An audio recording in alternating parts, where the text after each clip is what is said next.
Okay, so I think we should get started now. So welcome back. Hope you all enjoy your lunch and also a brief talk by Mike, right? So hope you enjoy that as well.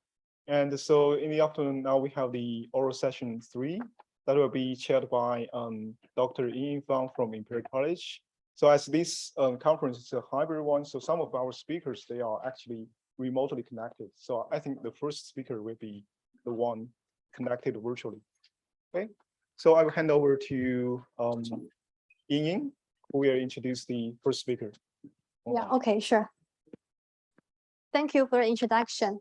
So welcome you all for attending this session. In this afternoon, we will have 3 presenters.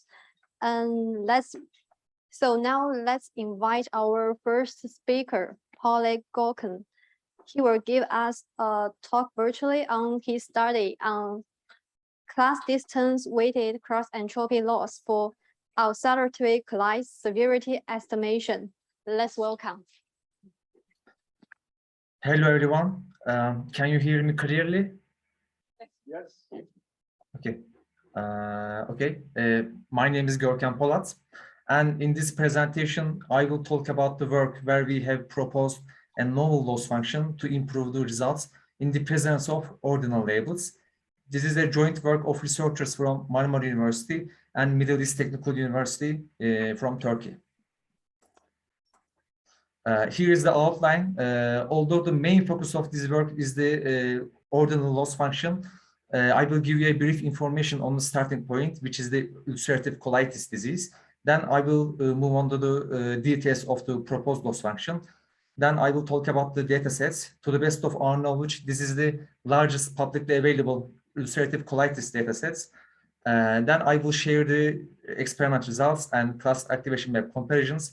And finally, I will talk about what can be done as a future work.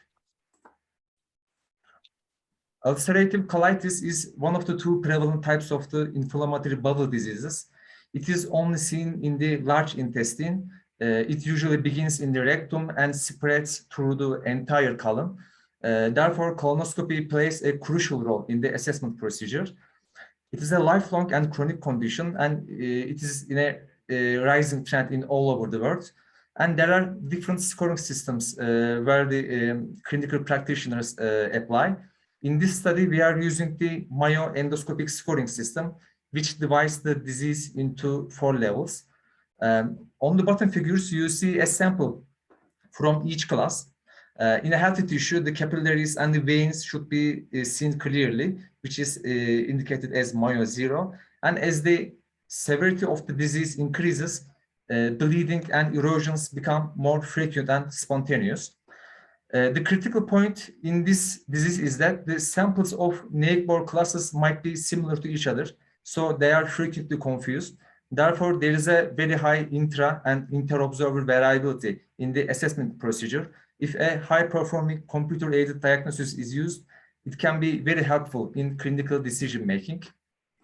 So as you see, our problem is a classification problem, and the generally used loss function is the cross entropy. And in the cross entropy, we simply multiply the ground truth labels with the corresponding class confidences. And we generally use one-hot encoding for the ground truth labels. Therefore, cross entropy eventually becomes the negative of the logarithm of the confidence of the ground truth class. So it means that it is only interested in the confidence of the ground truth class. In the nominal classes, it can be usable, but in the ordinal cases, it is not optimal because there is a natural ranking among the classes. Therefore, we need a loss function which will handle the distribution of the confidences. Let me go over an example. Assuming there are 4 classes, as in our case, and assuming that the class 0 is the true class, all these 3 predictions give the same output if we use the cross entropy, because the confidence of the ground truth class is the same. But in reality, the case 1 is a much better prediction than the case 3 because the probabilities are closer to the ground truth class. So in an ideal loss function, the case 3 should have the highest cost and case 1 should have the least scores. So there are two takeaways we get from here. First of all, confidences of non-ground truth labels are also important. Secondly, and more importantly, their distance to the ground truth class should be taken into account in the calculation of the cost. So in the light of this information, we have proposed a new loss function called class distance weighted cross entropy. Here, instead of the ground truth class, we are interested in the non-ground truth classes. Ideally, their confidence should be 0. Therefore, if they're away from 0, we punish them with the logarithm 1 minus confidence. But it is not enough. We also added a cost coefficient term, which is in relation to the distance of the node to the ground truth class. We also introduced a hyperparameter alpha, which affects the cost coefficient, especially if there is a distance more than one class. Alpha significantly affects the cost coefficient, and therefore penalization becomes more aggressive. At this point, let me talk about our experimental setup. We have nearly collected 20,000 images from 1,000 colonoscopy procedures, and all images annotated by the two gastroenterology experts independently, and the images which were differently labeled by the two experts also annotated by a third experienced gastroenterologist. Nearly half of the images were excluded due to the presence of debris, artifacts, and inadequate bowel preparation. And at the end, we were left with nearly 11,000 images. We initially separated the 15% of them for the test sets, and the rest is used for the tenfold cross-validation. Therefore, each experimental condition in this study has 10 different results, and the reported performance metrics are the averages of the 10 performance measurements. We made this data set publicly available, and to the best of our knowledge, it is the largest publicly available ulcerative colitis data set. So let me go over hyperparameter alpha. As I mentioned before, there is a hyperparameter in our loss function, and we wanted to know the optimum range. And we have observed that for our problem, it is somewhere between 5 and 7, depending on the architecture used. And starting from 1 to the optimum value, we have observed a steady increase. But after the optimum value, we have observed a sharp decrease due to the nature of the exponential term. And as I said, these are the averages of the 10 performance measurements. We also demonstrated the standard deviation of them as the blue bars you see in the figures. And we see that in the higher alpha values, we see an increase in the standard deviation, which indicates that network training becomes more instabilized. Let me give you the experiment results. Actually, there is a good literature on the ordinal losses and frameworks specifically designed for the ordinal labels. One of the most common approach is transforming problem into a series of binary classification subtasks at the output layer. And it is there are many techniques based on this idea. And we had the results of one of the state-of-the-art approach in this framework. Another line of approach is enforcing the unimodal distribution among the confidences at the output layer. In this case, the adjacent confidences are punished if there is an inconsistency between them, and it is added to the cross entropy or just entropy. Another line of approach is just using regression-based techniques by using a single node at the output layer without any activation function. Actually, we transform the network into a regression network, and we can use mean square error to optimize the network. And here are the results. The mean square error actually was not in our paper. We added that with the reviewer feedback, and we got some surprising results. First of all, cross entropy, which is our baseline, has the least score among all approaches, which shows that these widely used loss function is not optimal for the ordinal labels. The corn, CO2, and HO2 approaches have better performance results compared to baseline, but their results are very similar to each other. Surprisingly, the mean squared error, a naive approach, actually has better results than the approaches which are specifically designed for the ordinal labels. And for all 4 performance metrics and all 3 architectures, class distance weighted cross entropy has the highest score. The IBD experts are also interested in the remission state. In the clinical context, remission means not having any symptom, and they are interested in the Mayo 0 and 1 versus Mayo 2 and Mayo 3 classification, because it is an important clinical threshold in the decision making. And we have seen a similar trend also here. Class distance weighted cross entropy has the highest scores, and it is followed by the mean squared error loss. Now, let me share the explainability results. Explainability, especially in the healthcare or in the medical domain, is important to build trust with the clinical experts. If we build trust between the clinical practitioners and the computer-aided systems, their clinical translation will be easier and faster.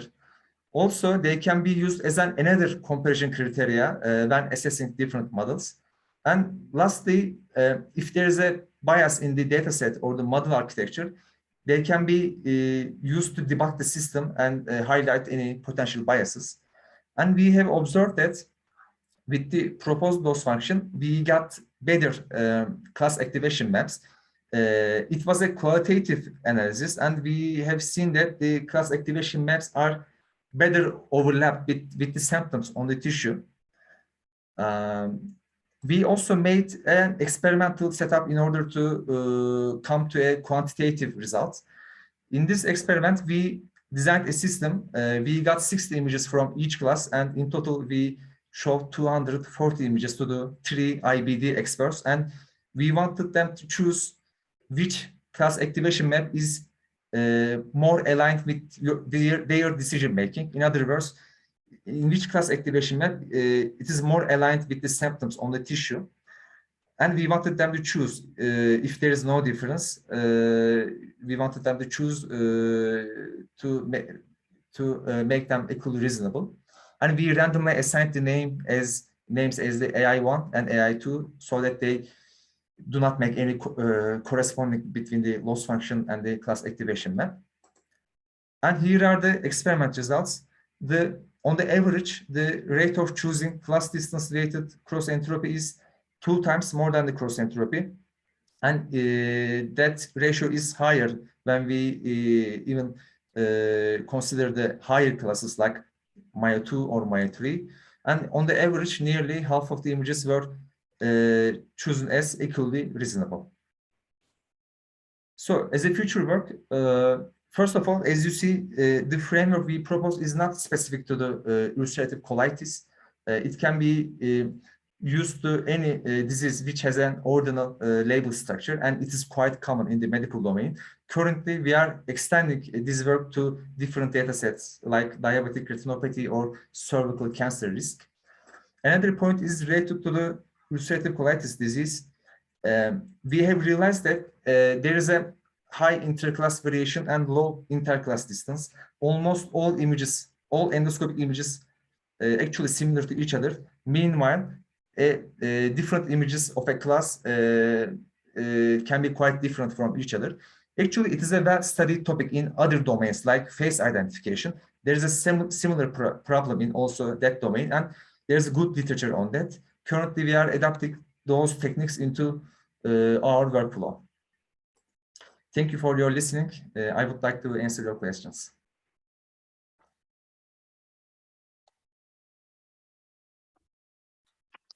Thank you very much for your nice talk. Is there any questions from the audience?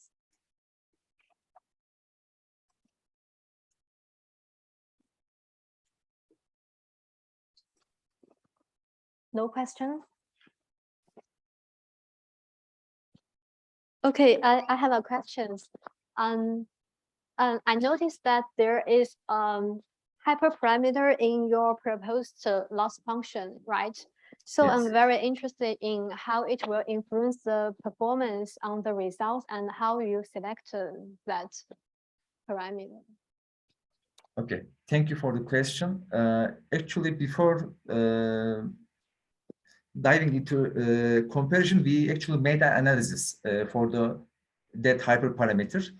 Starting from 1 to 10, we actually tried each alpha value, and we have observed that there is an increase towards a sweet point, and then there is a sharp decrease. Actually, this is one of the downsides of the proposed approach because it needs to be tuned, but it is not so sensitive parameter because even the lower alpha values like 1, 2, 3, 4, or 5, the output results is more than the baseline. Therefore, it is not so sensitive, but if the higher alpha values are used, network training becomes instabilized because it is an exponential term, and the distant classes will be punished heavily. Therefore, you need to be careful on that. Okay, thank you for your answer. Thank you again for your nice presentation. Now let's move on to the next work. So our next speaker is Wagner Royden from Heidelberg University. He will give us a presentation in person on his work, self-centroid former combining self-attention and convolution for self-detection. Let's welcome him.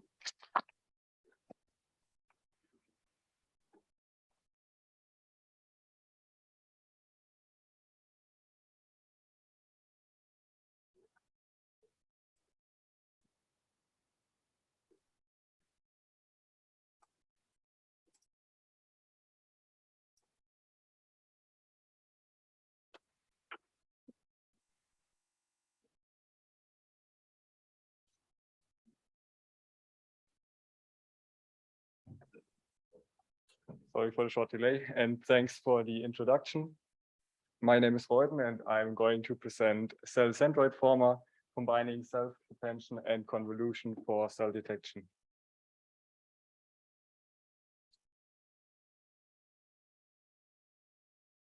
I'm going to start with an introduction and motivation, and therefore give you some examples of applications for cell detection. And the first example is the quantification of cellular structures. And if you look down on the left video, which is a 2D fluorescence microscopy video, then pause the video and look at a particular time frame, and then at the corresponding detection result, we can see that we are looking at 30 H. And the second example are behavioral studies of cells in the embryonic state. And in this context, we are, for example, interested in cell division events. And if we look down on the right video and inside of the green box, we can now see a cell division event happening. And we were looking at mouse stem cells. Now to the motivation on why to use vision transformers for cell detection. Here we can see a comparison of the receptive fields of a vision transformer and a commonly used convolutional neural network, namely a ResNet-50. And what we can see here is that the receptive fields of a vision transformer shift early from local to global, while the receptive fields of a ResNet grow gradually. And therefore, widths better preserve spatial information, which is beneficial for object detection in general. Now, some related work, and in particular, recent deep learning-based methods for cell detection. A common approach is to perform cell detection by predicting heat maps for cell positions. And therefore, we use simple encoder-decoder models that perform pixel-wise regression. And these approaches are well suited for cell counting, but are unsuitable for morphological studies. And we can see a good example for that on the left side. If we look on the bottom right of the left image, we can see that that cell is clearly elongated. But if we look at the corresponding heat map, we can see that the heat map just shows one spot and therefore doesn't provide any information on the actual cell shape. And then a second approach is to predict kind of the coordinates of bounding boxes, kind of regular object detection. And these approaches are more flexible since they predict the cell locations and also the cell dimensions. However, most of these approaches use a cascade of multiple models and therefore are not end-to-end trainable. And the most related work to ours is the cell detection transformer, which is a hybrid CNN and bit model for cell detection and instance segmentation. And they use a computational heavy transformer encoder decoder block. And therefore they use a very small input size of only 128 by 128 pixels. And if you are then analyzing high resolution microscopy images, there's a loss of information. Now to our contributions. Our first contribution is that we introduced a novel deep learning model that combines self-attention and convolution for cell detection. We use a backbone based on an efficient V2S. And in our neck part, we use mobile width blocks and combine those with convolutional layers. The second contribution is that we are introducing a centroid-based cell detection method that represents cells as ellipses. We predict the heat map for cell centroids via pixel-wise regression, but we also predict the cell height and width at the position of the corresponding cell centroid. Now to the mobile width block, which is a core building block of our architecture, which is also referred to as transformers as convolutions. And to understand that statement, let's have a look at the classical vision transformer architecture, where images are first flattened into image patches. And then that sequence representation is passed through a linear layer. And the output is then combined with a positional encoding. And that combination is then fed to multiple transformer layers. And finally, we have a linear layer that produces our output logics. On the other hand, if we look at the mobile width block, we can see that the input tensor X is first fed into two convolutional layers that extract kind of a local representation. And that extracted feature map is then unpacked or unfolded into a sequence. That sequence is passed through a transformer. And the output of the transformer is then reshaped again into a 3D representation. And that 3D representation is finally fused with the input tensor through another set of convolutions. And now to the statement why transformers as convolutions. We could also describe convolution as a three-step process where we first perform unfolding, then local processing within the kernel, and then folding again. And as we just saw, transformers as convolutions can also be seen as a three-step process where we first also perform unfolding, then global processing via the multi-head attention mechanism inside of the transformer layers, and then finally we also perform folding. Now to the proposed architecture. Here you can see the overall architecture of our model, and that it starts out with a backbone, and we are using here a feature extractor. And then that we are using in the neck part of our model a combination of mobile width blocks, the linear upsampling layers, layer normalization, and also 2D convolutional layers. And then finally on the right side, you can see that we are using two heads. The first head is kind of predicting a heat map for the cell centroid positions. And the second head is predicting a kind of the height and width of the cells at the position of the cell centroids. And for those that are interested in implementation details, we are using two transformer encoders per mobile width block and a patch size of 2 by 2 pixels, so rather small patches to unfold our input tensors. And we are using a switch activation function. Now we are using a bounding ellipses for cell detection. And here you can see how we generate the training samples. And we are starting out with instance segmentation masks and then are first converting those into centroid and bounding ellipses. And that centroid and bounding ellipse representation is then further transformed into a centroid heat map and a height map and a width map. And that's actually how the training samples are looking like. In addition to that, we also perform pseudo-coloring. And here you can see example microscopy images and the pseudo-colored versions of those.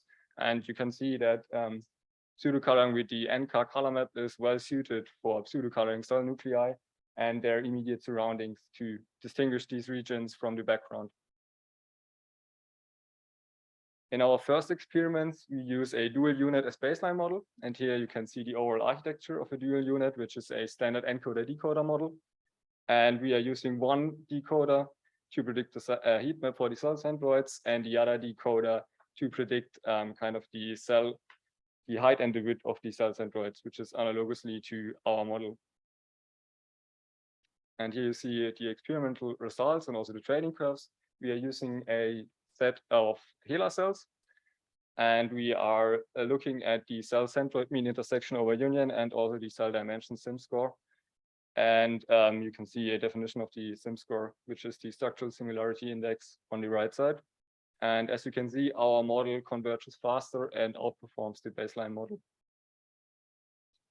To further evaluate the performance of our model, we performed a set of another set of experiments. Therefore, we used 3 additional data sets. First, again, the HeLa data set, which also contains fluorescence microscopy videos. The SIM+ data set is also containing fluorescence microscopy videos. Then the U373 data set, which contains phase contrast microscopy videos. And the GOWT1 data set that also contains fluorescence microscopy videos. You can see all those data sets have rather high resolution, at least for microscopy data sets. And here you can see some example videos of those data sets. You can have a better understanding on what data we are working here. And here we can see now the results. I have to add that in addition to the dual unit baseline model, we also trained a circlet model, which is a model specifically designed for cell detection. It's also a one-stage detector. And to allow for a fair comparison, we use the exact same backbone as in our model, which is an efficient V2S model. And you can see that our model outperforms those models on all data sets. But since performance is not the only thing that we are interested in, we also looked at other hyperparameters. And here you can see kind of a comparison of the overall model parameters. And I guess for us practitioners, it's also interesting what the inference and also what the training times are. And here you can see that a CircleNet can be trained about twice as fast as a dual unit or our model. And the inference times of a dual unit and the CircleNet are similar and slightly shorter than those of our model. But I guess the most important thing is still that our model needs less parameters to achieve superior performance. And here we can see some experimental results of our method. And those images are not true to scale, but rather I resized them to fit on a slide. Those are from the 3 fluorescence microscopy data sets. And here we can see also the results on the phase contrast data set. And here I also want to show you the actual raw predictions of our model. And we can see if we first look at the centroid heat map, that also the centroid heat map in our case contains information on the actual cell shape, because we kind of scale the heat map to the actual size of the cell. And therefore large cells also have kind of a large peak in the centroid heat map. And similarly, also the kind of boxes where we encode the height and width of the particular cell are scaled to the actual cell size. And that can be seen on the right side in the height and width map, which are the predictions of our model. And lastly, we also looked into the features that our model or different parts of our model are actually focusing on. And here we can see some feature maps. The first feature map, the one on the left, is a feature map from a transformer encoder in a mobile bit block. And the feature map on the right is a feature map of a convolutional layer, which is right next to the transformer encoder. And we can see here that the transformer encoder focuses more on the overall cell shape, which are global features, while the convolutional layer focuses more on the cell centroids, which are rather local features. And on the right side, we can also see the cell detection result. And then to wrap up, we've introduced a novel hybrid architecture, which combines self-attention and convolution for cell detection. Our centroid-based cell detection method represents cells as ellipses and is end-to-end trainable. The transformer layers in the next part of our model can focus on the overall cell shape, while adjacent convolutional layers focus on the cell centroids. And our model outperforms fully convolutional one-stage detectors on 4 different 2D microscopy datasets. If you are interested in the code or the implementation, it's freely available. you can look at that GitHub URL, and there's also a Colab notebook that showcases our code. And yeah, that's all from my side. Thank you for your attention.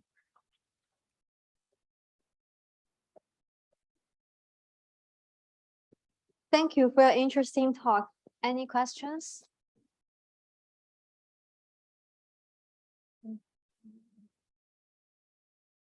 That's also. Thank you for the interesting talk. So I've got two questions. First is, what are the differences between the height map and the width map? Exactly, because they were just the same for me. And also, what kind of post-processing did you use to convert the initial the raw predictions into like centroid and width and height? Yes, I agree that color map isn't ideal to show the differences. There are slight variations. I guess if we are looking at the smaller elongated cells, we can see them better visually, because in the height map, which is actually the one on top, they are kind of lighter or in lighter colors. And if you look down, they are in this bluish color because kind of they are higher than they are wide. So that's kind of so height and width are encoded there, but I agree that color scheme isn't ideal. So it And means that basically they are the same kind of rectangular shapes, but in the upper one you have the heights of the same cell in all the pixels related to that cell, and in the other map you have the widths of all the cells in the rectangle. Yes, okay. Kind of all the that's kind of we place a rectangle that has at all pixels the height of the cell or of the bounding box for the cell. Yeah, and for the height and for the width, those are the two. And the post processing is kind of we perform a simplified version of non-maximum suppression by just kind of performing max pooling on the centroid heat map to really get the kind of peaks of the centroid heat maps, and then we look up at that position of the centroid the corresponding height and width in the other two heat maps. We just go there and look into the matrices and pick the value that's there. That's the post processing. It's rather simple. Okay. Yeah. I guess there was another question on the right. Maybe I can Oh, go okay. first. Okay. So, because I have the microphone. So your videos have like the time frames are dependent on each other. Do you take this into account? No, not yet. And the second was you started off with the dividing cell. Is that going into your project in the future? Yes, that's kind of related. I also have a slide on a Outlook. And we want to combine, that's the last point, our approach to the tracking approach, because to kind of detect dividing cells, you have to track them. And yeah, that's kind of a planned thing to do. We first have to detect and then track if there are two cells coming out of one. Thank you.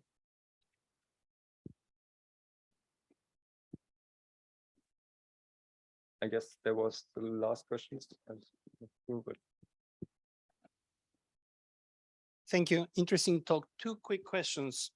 On the 373 that you showed, there seemed to be one cell that you was not, were not detecting. And Okay. on the top right. On the top right. In that 373. On that one? Yes. Yes, the one on, I think that's not an actual cell that we are interested in, but I'm no biologist by no means. But The second question is, all these images are from the Ullman paper of 2017. Yes. And they used two measures of accuracy. So they use the seg and the tra. Mhm. Have you compared your methodologies against those that were published in the Ullman paper? Because there were quite a few methodologies. So to see how they compared, you compared against several, but not against the Ullman paper. Yes, the Ullman paper also kind of introduced the cell tracking challenge. And that's also an online challenge, but you have to perform tracking to participate in the challenge. And we want to do that, but therefore we have to combine our approach with a tracking algorithm. And so we haven't done it. But there were two measures. One was seg for segmentation and one tra for tracking. Yeah. They were used combined for the challenge, but they were segmentation as well. Yes, we do not perform segmentation, just detection. We could kind of use our ellipses as segmentation approximation, but that wouldn't compare that as very well. So, okay. Yeah. Thank you. Thanks.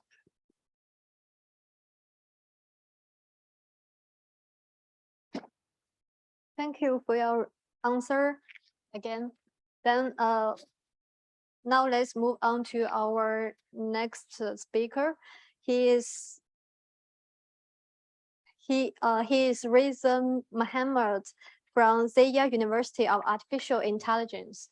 He will give us a talk on their studies on the current challenges in fine-grained COVID-19 multi-class classification from chest X-rays. Let's welcome him.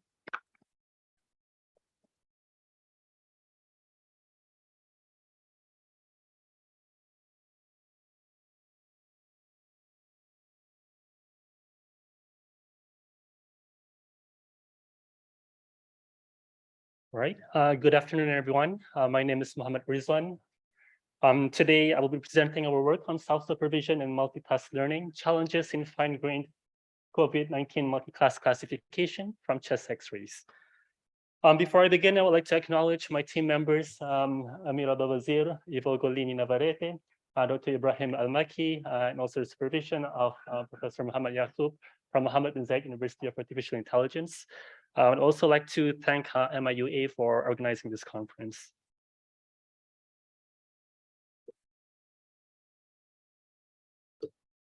All right. As an overview, this talk will begin with an introduction. We'll talk about our motivation and contribution behind this work, our primary data sets and some secondary data sets, the primary one being the SIMS-Sabio RSNA COVID-19 multi-class classification. Then we'll move on to talk about our method implementation for multitask and in-painting chest X-rays. Then we'll talk about some quantitative and qualitative results and analysis where we compare COVID-19 with another disease, tuberculosis, and we'll look at some learned representations of the models. Then finally, I will conclude the talk. So chest X-rays are cheap, abundant, and they are the most widely available imaging modality among different medical imaging modalities, including such as CT scans or also MRI. However, there's a global shortage of radiologists worldwide. In fact, according to the Royal College of Radiologists, in 2016 in the UK, only 5% of radiology departments were able to complete the reporting requirements within contracted hours. Now, following the outbreak of COVID-19, in 2020, this number has reduced to only 1% of radiology departments that were able to complete the reporting requirements within this contracted hours. So this hints towards the importance of developing and also employing methods that can overcome the need for labeled data. Next, a lot of studies have also reported high classification performances when using standard and off-the-shelf CNNs. However, questions have been raised regarding their clinical usability. Due to the bias of small data sets, difficulty of prognosis, and also lack of collaborative work between clinicians and also machine learning or data practitioners. So this motivates us to focus on explainability and also to perform an in-depth analysis of the challenges surrounding COVID-19 classification. Our contributions are as follows. First, we investigate the impact of multitask learning, classification and segmentation on the ability of CNNs to differentiate between different COVID-19 appearances. Then we employ self-supervised pre-training approaches, namely in painting CXR and also MoCo to eliminate the dependence on expensive ground truth annotations for COVID-19 classification. And finally, we conduct a critical evaluation of the best performing model to provide some insights into into difficulties for COVID-19 multi-class classification from chest X-rays.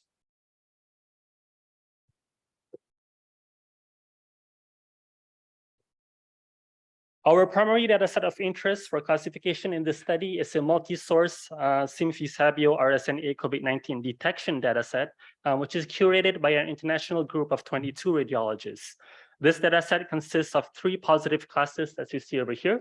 The typical class is characterized by multifocal, bilateral, peripheral opacities, opacities with rounded morphology, and that is predominantly found on the lower lung. The second positive class would be indeterminate, which is characterized by the absence of typical findings, unilateral, central, or upper lung predominant distribution. And finally, for atypical appearance of pneumonia, we have various other manifestations of pneumonia that comes from pneumothorax or pleural effusion, pulmonary edema, lobar consolidation, solitary lung nodule or mass, diffuse tiny nodules, and cavity. The Symphysabio RSNA COVID-19 detection consists of over 7,500 images divided into an 80-20% split. We mentioned the 3 positive classes before, and the 4th class over there is for negative. Additionally, we also use CheckSpurt and RSNA pneumonia datasets for pre-training. These datasets are chosen primarily because they have similar regions of interest and also regions of infections in the lungs, and also because of their size. So over here, if you look at CheckSpurt, we have over 118,000 images, and for RSNA pneumonia, we have 30,000 images. It is also worth noting here that the Symphysabio RSNA COVID-19 and also the RSNA pneumonia datasets are both classification and detection datasets, which means that there are ground truth bounding boxes available, whereas CheckSpurt is only a classification dataset. So onto the method. Starting with multitask learning, our multitask implementation was inspired by the winning solution of the COVID-19 challenge on the same dataset. We used a DenseNet 121 encoder that was pre-trained with CheckSpurt for 30 epochs. Then they are fed into a UNet encoder decoder architecture that is trained in order to segment and classify the RSNA dataset you see at the bottom into the presence and absence of pneumonia. We use a dice and cross-entropy compound loss. And finally, we fine-tune this on the Symphysabio COVID-19 dataset with 4 classes. Again, we use the segmentation boundary boxes. We use the boundary boxes to perform a segmentation also on this dataset. Our self-supervised learning implementation follows a similar pipeline, except that now we have removed the labels from our pre-training data and also the bounding box segmentations. And now we only use CheckSpurt for pre-training. We no longer use RSNA, which uses that bounding box ground truths. And we did both BOCO and in-painting as our pre-text task, but for the purpose of the presentation today, we'll only focus on in-painting here, where a region of the image is being masked, and now we are tasking the model to reconstruct the missing regions. We employed 2 different in-painting techniques. The one on the left is what you see, a center in-painting, where we cropped out a center mask of size 100 by 100 from the original image of 224 by 224. Every odd columns are the images that have been cropped out, and every even columns are the images that have been reconstructed by the model. Now, on the right is another implementation of in-painting. We call it in-painting CXR, which is a more focused left and right lung in-painting, where we approximate the locations of the regions of infection based on some statistics that you see at the bottom, which is about 10% from the left and right, 20% from the bottom, and also 15% from top. And we create masks of varying sizes from 17 by 17 to 32 by 32. Here are the results. What you see on the left is the results on a 80-20% split of the Symphysabio RSNA dataset on the baseline, the multitask learning, and also the self-supervised learnings at the bottom. On the right, you see the results on a 5-fold cross-validation. We focus on the F1 macro score to ensure fair comparison between the models, considering the unbalanced nature of the dataset. We established our baseline architecture from a handful of other CNNs, standard CNNs, including ResNet and also EfficientNet, and we found that DenseNet 121 performed the best, and this is consistent with what we found being reported in literature as well. Following the baseline establishment, we evaluated the impact of multitask learning, so the next 3 rows, or the second row on the right. And what we see over here, there is a clear improvement gain for incorporating a segmentation head and using the CheckSpurt and RSNA pre-training. And this provides evidence for the effectiveness of including those bounding box annotations during training to localize the model's learning on the regions of infection. Our model improved from the baseline of 42.05 to 47.94 using the multitask pre-training. Now, finally, what is interesting is also the last one, which is in-painting CXR. The SSL approaches also achieve a comparable performance to multitasking, but now we completely have removed any dependencies and the need for expensive bounding box annotations, which highlights some exciting avenue for further exploration, particularly in the use of generative self-supervised learning for chest X-ray pathology identification. Now, nevertheless, a question remains regarding the deploy readiness of the current models in clinical settings. All right. In the following slides, we will provide a critical evaluation of the models and demonstrate some challenges with COVID-19 classification. So if you look at the images over here, we present the feature maps generated by applying filters or feature detectors from the input image.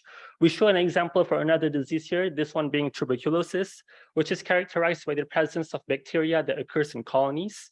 The three images on the left correspond to the original CXR, which is the first image.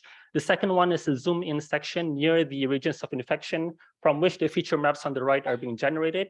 And the third one is a further zoomed in image on the region of infection itself that we get from the bounding box annotation of radiologists. So here we outline some feature maps that we think may have been pertinent to the model's ability to delineate the features of tuberculosis in the upper lobe of the right lung there, and we can see quite a handful of them. The reason why I'm showing this is because, in contrast, the precise identification of COVID-19 from chest X-rays presents a particular challenge to the model. It's quite difficult for the model to identify any feature maps that likely contributes to the model's learning of the disease. And we think this is likely due to the prevalence of ground glass opacities, which tend to be more diffuse, dispersed. They are fine to absent in texture, and also they're typically less concentrated in appearance. That even on images with more obvious manifestations of COVID-19, such as what you see over here, the model is still unable to learn proper representations. From a machine learning perspective, we think the challenge for CNNs stems from the fact that there's a lack of well-defined shapes, sizes, or edges of the infections, but CNNs, on the other hand, heavily rely on edge detections. Now that we have shown the difficulty of COVID-19 detection from chest X-rays, the question then becomes, what exactly does the model learn? We present the GradCam outputs of the baseline model on the second column and the self-supervised learning models on the third and fourth columns. So what we see here, what is on the left, all the left images are the correct predictions of the model, and everything on the right are the incorrect predictions of the model.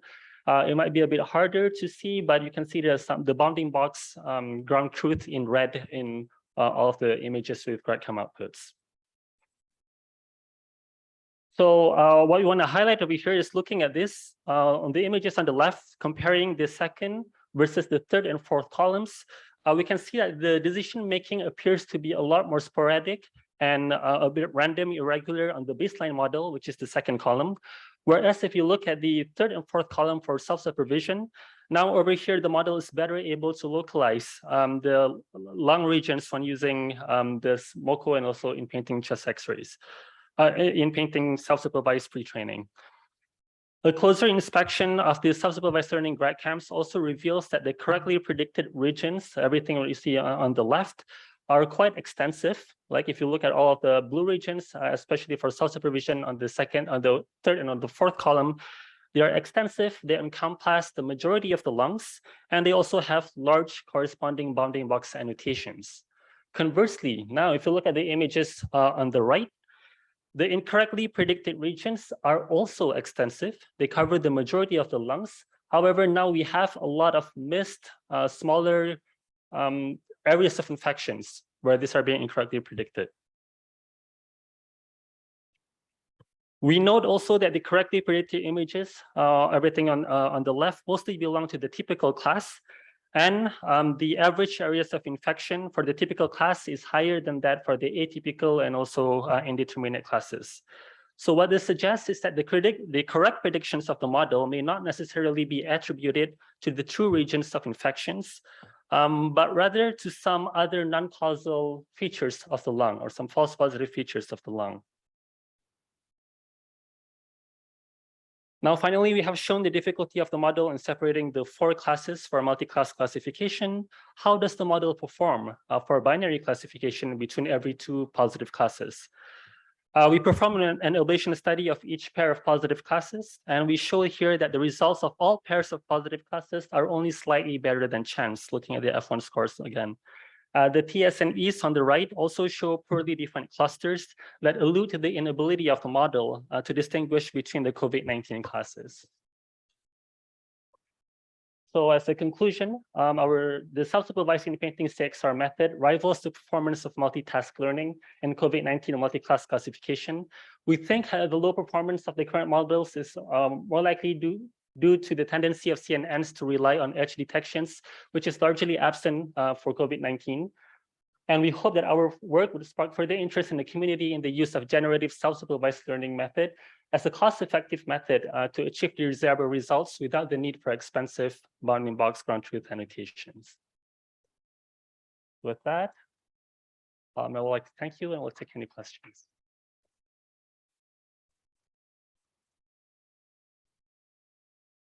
Thank you very much for your interesting study. So if there are questions from the audience.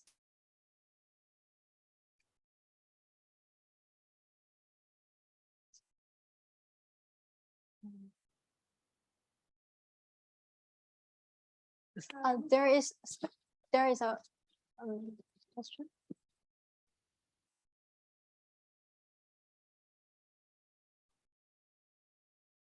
Please deliver the microphone.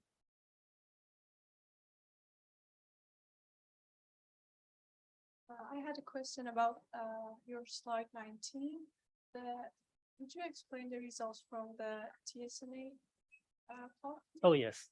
So for TSNE, what you would expect is to see some really well-defined clusters. So if you were to do this very same visualization on, let's say, MNIST, you would see 9 clearly defined clusters, right? Whereas when you look over here, a lot of them are very very intertwined, which shows that the model is largely unable to differentiate between the classes. Now, what you see for images A, B, and C is the model trying to distinguish between the 3 positive classes, which is the indeterminate atypical, typical, atypical, and atypical indeterminate. The last image over there, which is image D, now this shows a better separation between the classes, and this is for positive and negative classes. And in fact, we do see from some reported literature that the model is better able to distinguish between positive and negative classes. But our work over here is primarily focused on intra-class differences, right? So we're looking at, can the model distinguish between the different COVID-19 classes, not just between positive and negative classes.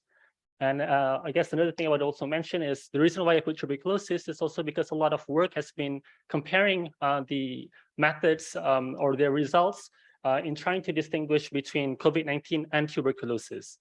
But from what we see, one is that the model is probably not able to distinguish COVID-19, so it's probably able to look at tuberculosis. There is a chance, because we haven't looked a lot at, that there isn't a lot of published results that also look at the grad camps to be able to verify this. But there's also a chance that what happened over there is that the model is not necessarily distinguishing between COVID-19 and tuberculosis, rather it's distinguishing between positive and negative tuberculosis, where tuberculosis is much easier to differentiate. Thank you for the follow-up question. Thank you for the interesting work and talk. So as a follow-up, like as you just said, like in terms of negative and positive, it could be clustered, like it could be separated. Do you think the tuberculosis and COVID-19 it won't be separated because like texture-wise, it's most like more rich, like in texture features compared to like let's say clean images, like that's why it's not differentiating between both. You mean in the case where we have tuberculosis versus COVID-19? I would think that we would see something closer to image D over there for negative and positive, where the model is better able to differentiate between COVID-19 and tuberculosis. And one of the reasons why we think this is happening is because tuberculosis, it is bacterial in nature, which means that they live in colonies. So it's easier for the model to identify some features of tuberculosis. Whereas COVID-19, things are more diffused. You don't have any well-defined shape, edges, or textures to it, which makes it a bit more difficult. Thank you. Thank you. There's another question. Yeah. Just quickly a follow-up on firstly the odd two follow-ups. Actually, on those clusters, I get we're supposed to have 2 clusters for each class, but what exactly are the axes? So these are the TSNEs, which this is a. Have you performed something like PCAs before? PCAs? Yeah. Yeah, so this is something similar to that, where what we do is that we look at the final layers of the model, and then what we're visualizing over here is the ground truth labels of them.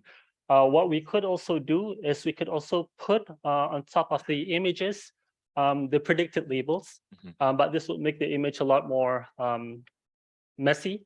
So we just put the ground truth, and we're showing that over here that the ground truth is not able to differentiate between them. The axes over here, they're not really something that have a true meaning. This TSNE is used most for visualization in order to see whether the model is able to differentiate the different classes. And then also, have you, by any chance, have you tried a multi-class classification between tuberculosis, COVID-19, and also healthy patients? No, I have not performed. You mean for? Yeah. Okay. No, we have not performed that ourselves, but we have seen some papers that have reported the results in distinguishing between those, and they are able to better separate between tuberculosis and also the other 2 classes, but not necessarily between COVID-19 and the rest. Thank you. Thank you for your answers. Well, it comes to the end of this session. I want to thank all the speakers for your contributions and all the audience for your participating. So now I will hand over to the next session.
So this needs to be this one. So you hear me? Yes.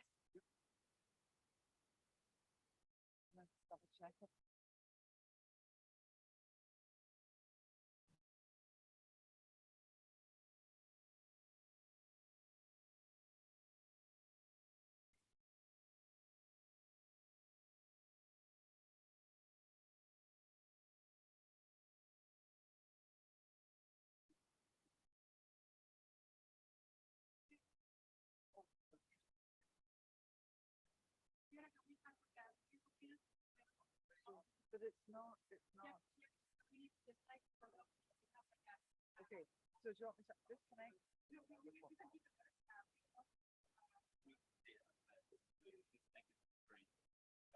We'll go from this slide when they introduce you straight over to yours. So that's it. So that's it ready now? Double check. Because this is We don't have like a 5-minute presentation at work. Yeah, please. Thank you very much. No.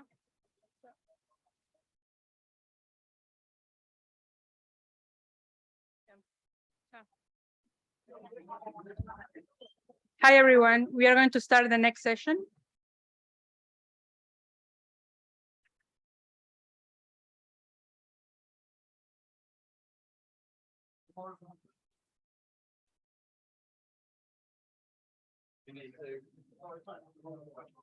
Yeah.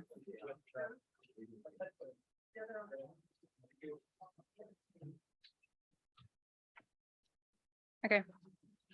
Welcome everyone. So today, the closing event for today is Women in MIA. So I would like to welcome you on the behalf of all chairs. We are very happy to inaugurate the very first Women in MIA. This is the first edition. So let's start. So, yes. So the chairs, we have done what is behind the scenes. There are 4 fantastic chairs here, which organizing this workshop. And again, this is the very first time that Women in MIA is inaugurated here in all the editions. In the 26th, this is the 26th edition in MIA, and for the first time, this workshop is founded.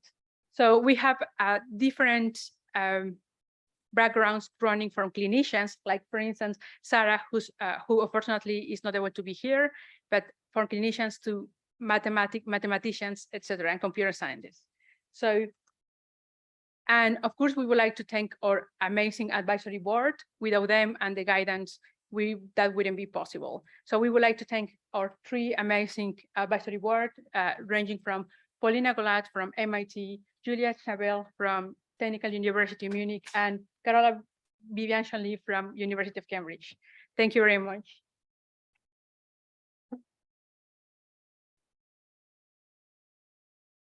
So why we want to do Women in MIA? What is the main purpose to do this? So first of all, I would like to highlight again that this is for the first time we are funding this Women in MIA. So the main objective is that we want to give you or provide a supporting and platform for networking, and also for inclusivity and diversity. Particularly, we would like to support and advocate for the engagement for women, non-binary, and gender non-conforming. So this is a platform that we are providing for boosting your career, having a platform for networking, and as well a very free area where you can communicate with each other, and different areas, not ranging only for mathematics, but all of these areas ranging in medical image domain. So we have several submissions, and we are happy to see that actually, even if this is the very first Woman in MIA, we have submissions from different around the world. So we have from UK, other parts of Europe, Asia, South America, and Africa. So this is the accepted papers that are coming from locations. So we are very happy to see the amazing response from the community. And last but not least, we have a prepared schedule for you. We have, first of all, 2 amazing keynote speakers that one of our next chair is going to talk about that. Also, as well, after the keynote speakers, we are going to have the ceremony awards that are kindly sponsored by Microsoft and MathWorks. So we are going to have 3 main prizes, first, second, and third, and 2 merit awards. So please stay after the keynote. And last but not least, the poster session that is going to be connected with the closing remarks and drinking sessions for the event. So if you want to see the precise program that we have prepared for you, you can please scan that or go to the webpage Women in MIA and take a look about all the precise titles for the posters. Okay, thank you.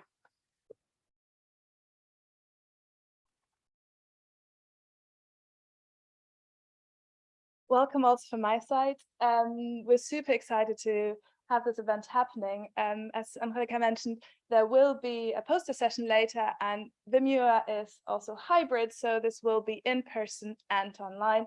So for all the in-person participants, later after the keynotes and after the awards, you can go upstairs where you also have the lunches and things and find the posters there. For the people that are presenting posters, do find your board with a name and where you can hang your poster. If you have any trouble, there's plenty of volunteers that can help you. We also have a Gather Town set up for this. So some poster presenters may not be able to attend in person, so they will present online, but all posters will be online as well. And so we highly encourage also the physical participants to look into Gather Town to also speak to the people that can only participate online. Again, if people online need assistance, there will be volunteers around. And we have some booth exhibitions, so our sponsors are currently here to talk to you and to talk about what they are doing. So please do come along. This will also be during the poster session upstairs.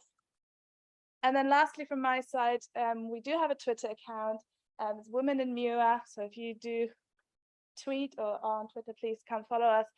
And if you want to tweet about this, which would be amazing, we have 2 hashtags that we're tweeting under today. Also to mention, if you do not want to be photographed or tagged, this is mainly for the speakers and the award winners, please do let me know. This is the email address. And if you have any general inquiries, just email there. That's it from my side.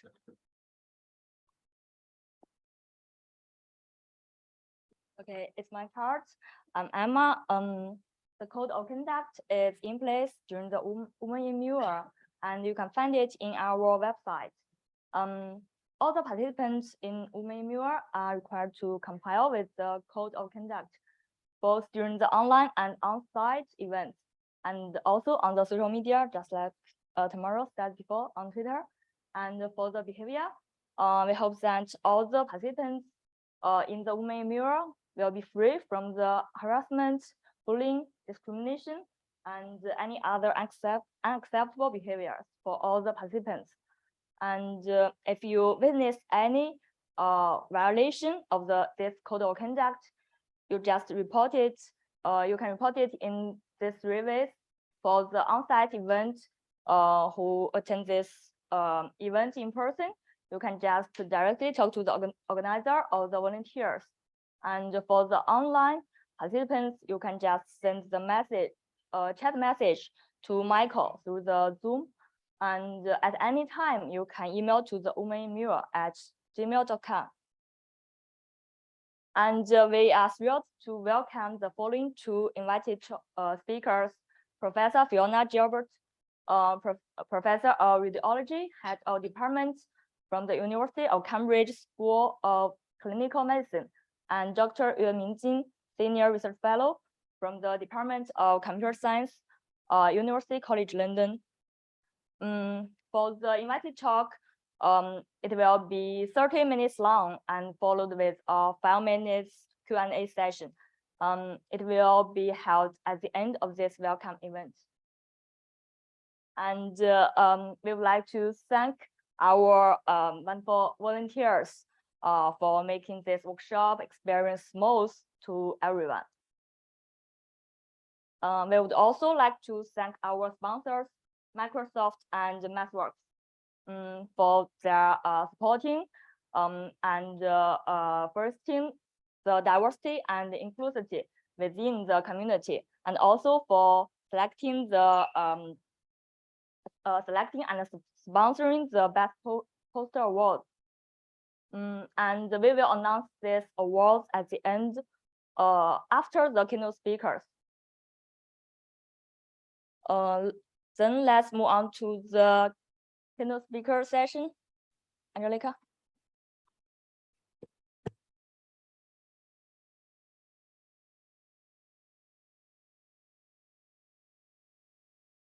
It's my great pleasure to introduce Professor Fiona Gilbert. She's at the head of the Department of Radiology, University of Cambridge. She's also an honorary consultant radiologist at Allen Hospital in Cambridge. She's also very interested in assessing new imaging technology, especially related to breast cancer and oncology generally. Professor Gilbert has authored more than 100 peer-reviewed publications, 6 books, chapters, and many abstract conferences. Professor Gilbert is a regular speaker at international cardiology conferences, including the European Congress of Cardiology, the annual meeting of the European Society of Breast Cancer Screening, and the Radiological Phase of North American meeting. Without further ado, it's my great pleasure to introduce these references.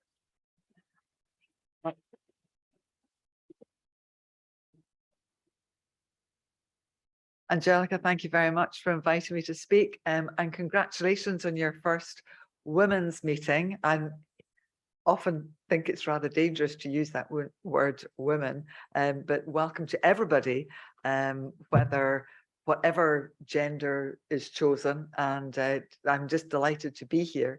I have been very fortunate to be working with the Centre for Maths Department and Corolla and John Ashton, and Angelica and Huang, Katsi Huang, and Huang Hai. It's been just a fabulous experience. I'm a radiologist, so I'm a doctor, and then I trained in radiology. We radiologists are just hugely excited about the prospects of using artificial intelligence when in our day-to-day work. These are my conflicts. I'm lucky enough to work with Google. We've done some work previously with Microsoft. Chiron is an AI company that's been spun out from Hungary. And then we're working with these various other companies as well, which is great. But this audience will be very familiar with Jeff Hinton. He's a Brit, Canadian, cognitive psychologist and a computer scientist.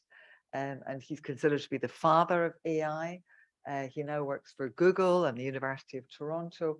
And he was the one that said, I think if you work as a radiologist, you're like Wile E. Coyote in the cartoon. You're already over the edge of the cliff, but you haven't yet looked down. There's no ground underneath. People should stop training radiologists now. It's just completely obvious that in 5 years' time, deep learning is going to do better than the radiologist. So this was in November 24th, 2016. So this was 2016, he made this pronouncement. And in less than 1 year, so it wasn't 5 years, in less than 1 year, the AI tools were actually outperforming the radiologists. So the AI, as this audience knows, you're in it, you're right in the midst of it. You're where it's at. It's fantastic. We need you. We radiologists need you, the mathematicians, the computer scientists, to actually really help us deliver healthcare. And it's happening here and now. So what is it I want as the radiologist? What is it I need in order to deliver better healthcare for the patients? So I need you to help us improve the radiologist's performance. We do quite well, but we could do better. We want to be able to, often we're doing double reading in certain circumstances, that's 2 experts reading an image, and actually we think that AI can really help and be used as an independent reader. We want the AI tool to be able to triage out the normal cases so we don't have to have any person looking at the image, and that could hugely improve our workload. And we want AI to be able to really tag the very suspicious cases so that even if 2 experts have read the case and the AI is saying, oh, there's something on that, that's highly likely to be a cancer, we need that flag so we'll stop us missing things completely. And then the other area, which is very exciting, which I'll come on to at the end, is risk prediction. So actually there's more in the images which can actually say this person is going to develop a cancer or COVID or whatever. And that's what we want. We want to be able to try and preempt the disease or things happening. So what about improving radiologist performance? Well, I don't know if you know about the breast screening program, but this is kind of what it looks like in the UK. So women are invited every 3 years, women between the ages of 50 and 70 are invited for an X-ray, a breast X-ray, and they're read by 2 different people. So we take 2.2 million X-rays or mammograms a year. So it's a big manpower challenge because that's 4.4 million reads that we've got to provide. And we could be much better. So I was screen reading this afternoon. I've read 100 mammograms, and somebody else will read the other. You know, will be a second reader and read the cases again. And my colleague beside me, who happens to be one of the experts, Matthew Wallace, so he's reading all the inpatient X-rays in the hospital. So while I'm reading, literally in the hour that I've read the 100 mammograms, he's picked up a lung cancer, he's picked up chest rib fractures, he's picked up something else, and goodness knows what else he was doing. Those are the cases that he was calling about.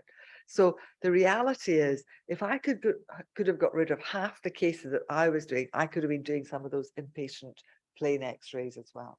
Our time could be better spent concentrating on abnormal images than just reading loads and loads and loads of normals. So it's just kind of an example. So after we've read these 4.4 million images, we then recall about between 3 and 4% of the cases to be assessed and worked up in the clinics. And that's just the you know, the workload that we do. So the problem that we've got in normal reading is that there's variability in performance. So just like in AI, the tools are of variable performance. Radiologists, human readers, have variable performance. And because we work in a unified screening program in the UK, we can plot out their performance year on year. So these little dots are individuals' performance, you know, across the UK. So some are high performance readers, where we're not recalling too many cases and we have a high cancer detection rate, so they're terrific.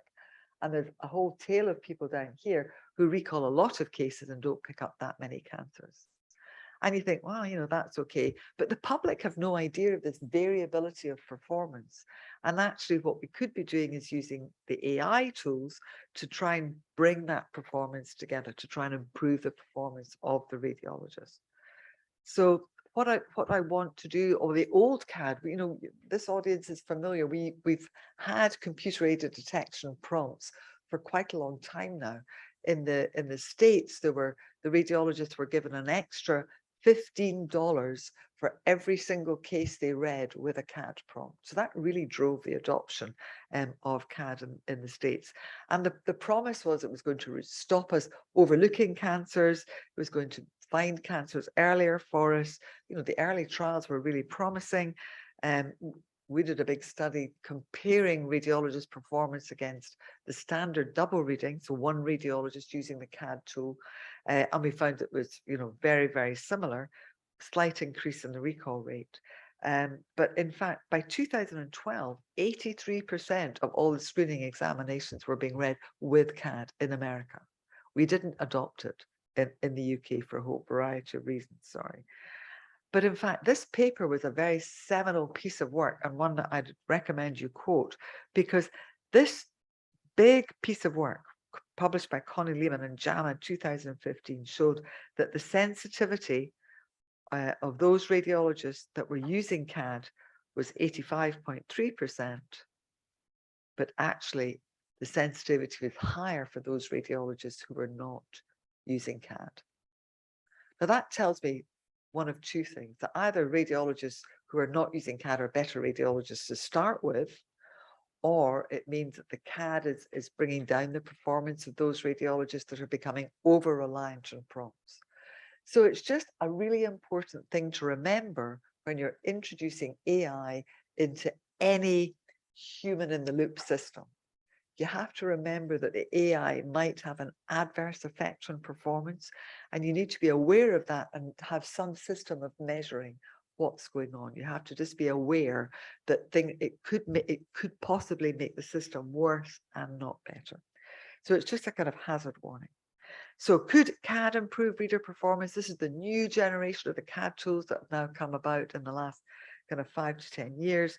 This is one of the Dutch studies with Transpara, and just showing that, you know, they took 14 radiologists here and they showed that in fact when plotting out the area under the curve, this was the original performance without CAD, and then with CAD, the red marks here, overall there's a general improvement in performance. Another publication here using CAD with tomosynthesis images, that's the 3D mammograms here, and you can see that the CAD, actually the overall 5.5% improvement in CAD, which is very, with CAD, which is very promising. And when they looked at the individual, this is Emily Conant publishing in Radiology 2018, looking at tomo performance. This is without CAD. And you can see the radiologist performance here is all over the place. Very variable performance. So like the UK, the American readers there's a wide range of performance, but when you add in CAD, you get a clustering in the top left-hand corner when you plot the ROC curves. So overall, the radiologist's performance is improving when they add in CAD, when they're reading these 3D tomosynthesis and breast X-ray images. So I think it looks kind of very promising. So we think it can improve radiologist performance, but could we use it independently? Could we get the AI tool to triage the cases, so into those that are definitely normal and those where high likelihood of suspicion? And of course, there'll be a whole bunch of cases in the middle. But could we somehow actually have the AI tool reading independently, where no human would necessarily, look at the image? That would be a fantastic thing if that could actually happen. So a couple of big studies. Again, this is using the Transpara tool, published in JNCI in 2019, and they took lots of previous studies and amalgamated them. So 101 radiologist performance here, and actually the radiologist performance, some improve and some get worse. Big study from Google that I was involved in. It was originally DeepMind, and then Google took over DeepMind. And basically what we did, that a mammography tool was developed on the Optimum data set in Guildford. This is a big collection of cases that's held in a big database down in Guildford in Surrey. Lots of cancer cases and now lots of normal cases. And then it was tested on an independent test set actually from the same hospital though, but a different time period. And we showed with the Google tool that in fact it virtually was matching the double reading performance and was matching the first reader performance from a retrospective data set. So again, this looked very promising that, and in fact, the AI tool could be good enough, could match the performance of a single reader. So could it be used as an independent reader? When we looked at other studies, this is work from Sarah Hickman, my PhD student. So this is one of her slides here. So basically what she looked at the literature, and she found that in fact from the DREAM challenge, so this is when large number, it was a big competition that was set up. Lots of mammograms were released on the internet. AI tools were created. I think there were about 68 people took part in the competition. And what they did, the top performing AI tool had a sensitivity of 77%, which was the same as a single reader from this retrospectively read data set, and with a high specificity, not as high as the human reader. And when they combined the algorithms, again, the specificity improved, the sensitivity remained the same, about 77%, the same as the top performing, the same as the original human readers. When another piece of work where it was published comparing 3 different AI tools, and in fact, this was the original reader's performance, 77% with 96% specificity. And you can see that at least one of the tools performs really well, outperforms the human reader at nearly 82% sensitivity at that very high specificity level, only recalling less than 4% of the mammograms. And the other 2 algorithms, when they're set at this very high specificity, having a pretty high sensitivity at 67%. What Sarah Hickman did with the team from Cambridge, what she was able to do was create a huge big data set of mammograms from Cambridge and also from Norwich. So in Cambridge, we used Philips systems. So Philips mammography screening was done, and in Norwich, it was GE mammograms she collected the images over a 5-year period. And basically, what she was able to do was compare what the single reader performance was, the human single reader. So we do 3 yearly mammography in the UK. So when you take the screen detected cases plus the cancers that occur before the next screen, so a 3-year interval, then of course the sensitivity drops to 66, 62%, 63% for that single reader. And what she found when she set the algorithms at the very high specificity of less than 4% recall, that the algorithms were performing at 57%, 57%, and 62%. So virtually matching. So this DL3 at the same specificity of the human reader in the UK, so in Cambridge and Norwich, she found that in fact algorithm 3 matched the performance of the single reader, the human reader.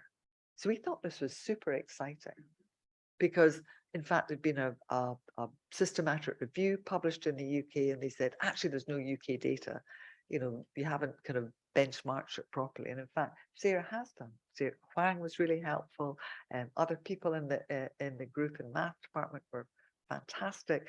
And we've created this big data set from Cambridge and Norwich, a big UK data set which has never been seen by any of the algorithms. That's why it's so important. And basically, we found that at least one of the algorithms was matching the single reader performance at this very high specificity. So we think it could be used to rule out normals. So how could we then use that to triage? So just an example here from Transpara. ScreenPoint is the company, and basically what they do is they take out the mammograms and they put them into the likelihood of there being a cancer present. So if they're scored 10 here, this is the side of the graph here. So if they have a score of 10, that means there's a very high likelihood of a cancer being present on the case. But if you only score 1 or 2, then the chance of there being a cancer on the image is so low that the case can be dismissed completely. So you could set this threshold and you could be completely confident that you're never going to get sued by a patient because the likelihood of a cancer being on that mammogram is so low if they only have a score of 1 or 2. Now they're now using this system in earnest in Denmark. They did a big retrospective study with Transpara in Denmark. They tested it, against all the screen-detected cancers, not the interval cancers or the next round cancers, but they looked at the existing screen-detected cancers that they knew about. And they said if it scored less than 5, then there was virtually no chance that they'd miss a screen-detected cancer. That's really, really important. And they're now so confident with this in Denmark that actually they've taken the Copenhagen region for screening. It's about 100,000 women. And what they're doing is they're now doing this prospective work. And actually, they will not recall women who have a score of less than 7. They're very happy that those cases are just read by a single reader and they're not, they've dropped the double reading for those cases, which is super impressive. But Matthew Wallace, who I was working with today, he's going, I said, how should we really be using it, Matthew? And he said, you know what? We've got a backlog of reporting to do. We're on our knees in terms of reporting in the UK. We've got so much reading to do, for normal hospital films, CT, MRI, all the other work that we have to do. He said, the Swedes are the same, Norway's the same, there's not enough radiologists. He said, we should just be going straight to AI. We need triage. We need to be using the tools to triage the normals out and just persuade the public. And I'm crossing my fingers here. We need to persuade the public that in fact it's okay and that these tools are good enough now. In fact, they're better than the radiologist. And if the tool says it's normal, up to a score of 7, arguably it's okay to do that, then in fact, no human reader needs to be wasting their time looking at those cases. And I'm going, do you think the public's going to accept that? And he said, but Fiona, if you were sitting here knowing that the AI tool says it's normal, how hard are you going to look at that image? And it's true, psychologically. I'm going to be sitting there going, okay, the taxi's here in 5 minutes to take me to the math department. Before I do my lecture, I'm just going to flick through these images really, really quickly because the computer says, and I trust the computer because I know, because I work with all the algorithms. And if the computer says it's normal, and I know there's such a low chance of it missing a cancer, then I'm not really going to be paying much attention. That was Matthew's point. Matthew's point is, well, you know what? What is the point of looking at the images if you already know that there's very unlikely to be a cancer? It's very hard to work up that really motivation of finding the 0.01% of tumors that the computer's going to miss. Anyway, so we think the triage could be really helpful. So this is what we might do. I don't know if you can see this. This is our normal workflow here. You have the two readers, they agree or disagree. And what we do is we arbitrate and then we decide to recall or no recall. So we only arbitrate those cases where one of the two readers thinks there's something abnormal, even if both the readers think there's something abnormal. So you could triage out all the normal cases and nobody could look at it at all. Or you could have a system where only one of two readers could look at those very normal cases. So this is what they've done, and this is published data from Lang in European Radiology, published in 2020. They took almost 10,000 women, 2.7% recall rate, 68 cancers. It was Transpara version 1.4, and they missed 4 cancers by calling, by taking the Transpara score up to 4 and calling that normal. So pretty good. If they only took the lowest 2 scores, no missed cancers, and they reduced their false positive rate. So that's encouraging. What about other publications? So up to 60%, 63% of cases could be ruled out and only missing either 0% screen detected cancers or up to 1.5% of screen detected cancers. So it looks very encouraging. When we did our own work in the UK data, so that's Cambridge and Norwich, and we set our limit at, we say we're only allowed to miss 1% of our screen detected cancers. That's only one, so we only detect 8 cancers per 1,000 women, and we're allowed to miss 1% of that 8 per 1,000. You can do the maths because you're all good at maths, but it means that by setting that parameter, basically, we could actually not read up to 55% of our cases. That would be fantastic. I could have been here in time for tea or heard the previous lecture. So, or be doing, work that picks up that lung cancer or the fractures that, hadn't yet been reported from last week. So it looks really promising, the tools that are available at the moment. And if we set the thresholds, yeah, this is the thresholds here. If we have a reader as well with those normal cases, then in fact we can pick up those 1% of cases and drop our miss rate to virtually nothing. In the UK, we've always got to think about the Daily Mail headline. AI tool missed my cancer. Never a good thing. So what about highlighting the very suspicious cases? So this is where the radiologists have read the cases, we've said they're normal, and actually the tool is going, oh, wait. This case has got a 10 on it or a high score on it. And we think that would be very normal. And this is a study from Christina Lang in Sweden, published in Radiology, European Radiology 2021. And she was able to show that actually there's a whole lot of interval cancers, up to 20% of interval cancers could be picked up by the tool. In addition to the screen detected cancers. Sarah did a big study on our interval cancers. Basically, she looked at almost 600 interval cancers and mixed them up with normals in a ratio of 1 to 4. She set the threshold again at the 96% specificity, and we reckon that the tool should be able to pick up to 30% of our cancers. And this is here, she's testing the tools here and very comparable area under the curve. And setting it at the 4% recall rate, we could pick up more than 20% of the interval cancers, which the radiologists are not detecting.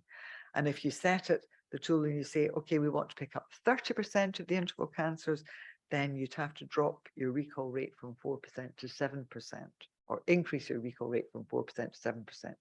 That's a lot more work at the assessment clinic, so we probably don't want to change our recall rates. But in fact, by keeping them at the 4% rate or less than 4%, then we could still pick up an additional 20% of interval cancers. So that's good going. And this is what our workflow might look like, picking up the additional highly suspicious cases. And if we really can't see anything on, remember the two radiologists have already read this case, and we can't see anything, but the AI tool is going, there's something, don't ignore this case. So we go, oh, we don't know what to work up. So you might do a different imaging test. You might do an MRI scan, a rapid MRI scan, or a whole breast ultrasound to try and find the abnormality that the AI tool is flagging. So it's just different ways of thinking about it. And people have looked at this ruling in cases. This is the different publications here, which I'm going to kind of skip over in the interest of time. But basically, if we were ruling stuff in, then you would pick up different numbers of interval cancers here and also next round cancers as well, which could be very exciting. So this is the kind of ruling out the cases to try and reduce the workload. This is ruling in the cases to try and make sure that we're not actually going to be missing cases where the AI tool could be really, really helpful to stop us making mistakes. So if we combine these two things, ruling in and ruling out, using our UK data, our Cambridge and Norwich data set, then we think this is what the three algorithms might do. So we think that we could rule out, as I said, between 35 and 55% of the cases, either to a single read or even to no read. That would really help us. We'd missed less than 0.1% of screen detected cases, and if we had a one reader reading these normal cases, as labeled by the AI tool, or up to 1% if they weren't being read by any human at all. And we'd also pick up an additional between 10 and 13% of our interval cancers. So these are the cases which have a much worse prognosis because we haven't found them early enough. They're keeping on growing. Or even the next round cases, up to 8% of our cancers that we won't detect for another 3 years. And you can imagine how much they've grown over the 3-year period. Because the whole point of a screening program is to pick up cancers as small as possible. Because if you pick up a cancer when it's very small, then the chances of cells having spread to other parts of the body are very, very low. So the whole point is trying to pick up the cases as early as possible. So that's what we're wanting the tool to do. That's probably the most important thing. So the last thing very quickly is there's been really interesting work, not just about cancer detection, but about taking the information that's on the image to try and predict when a cancer is going to develop over the next 5 years. So it might be the image is normal at the time of the screen, but this woman is at risk of developing a cancer in 2, 3, 4, or 5 years' time. And if you knew that, you would do something different. You would bring her back earlier. You wouldn't wait for 3 years till her next screening round in the UK. You might bring her back in 18 months or in a year's time if she was at very high risk of developing another cancer. Or you might offer her a different imaging test, MRI, which is much more sensitive than mammography, but it's much more expensive. We use gadolinium, so we want to restrict it to those people who are at the greatest risk of developing a cancer. So we think this is very exciting. This was published by Adam Yala. We had one of our radiology trainees has looked at our data set and the risk of developing cancer over the next 5 years. And again, the performance is good. It's above the 0.7 AUC. That's 0.7 is about where these questionnaires that people get, that people fill in, do you have a family history of breast cancer? How many children have you got? When did you start your menarche? When was your menopause? All the different risk factors that can build a profile on an individual to say whether or not they're at increased risk of developing breast cancer. And in fact, the mammographic information is actually slightly better than the traditional risk tools of Tyrer-Cuzick, Boadicea, the things that are available on the internet.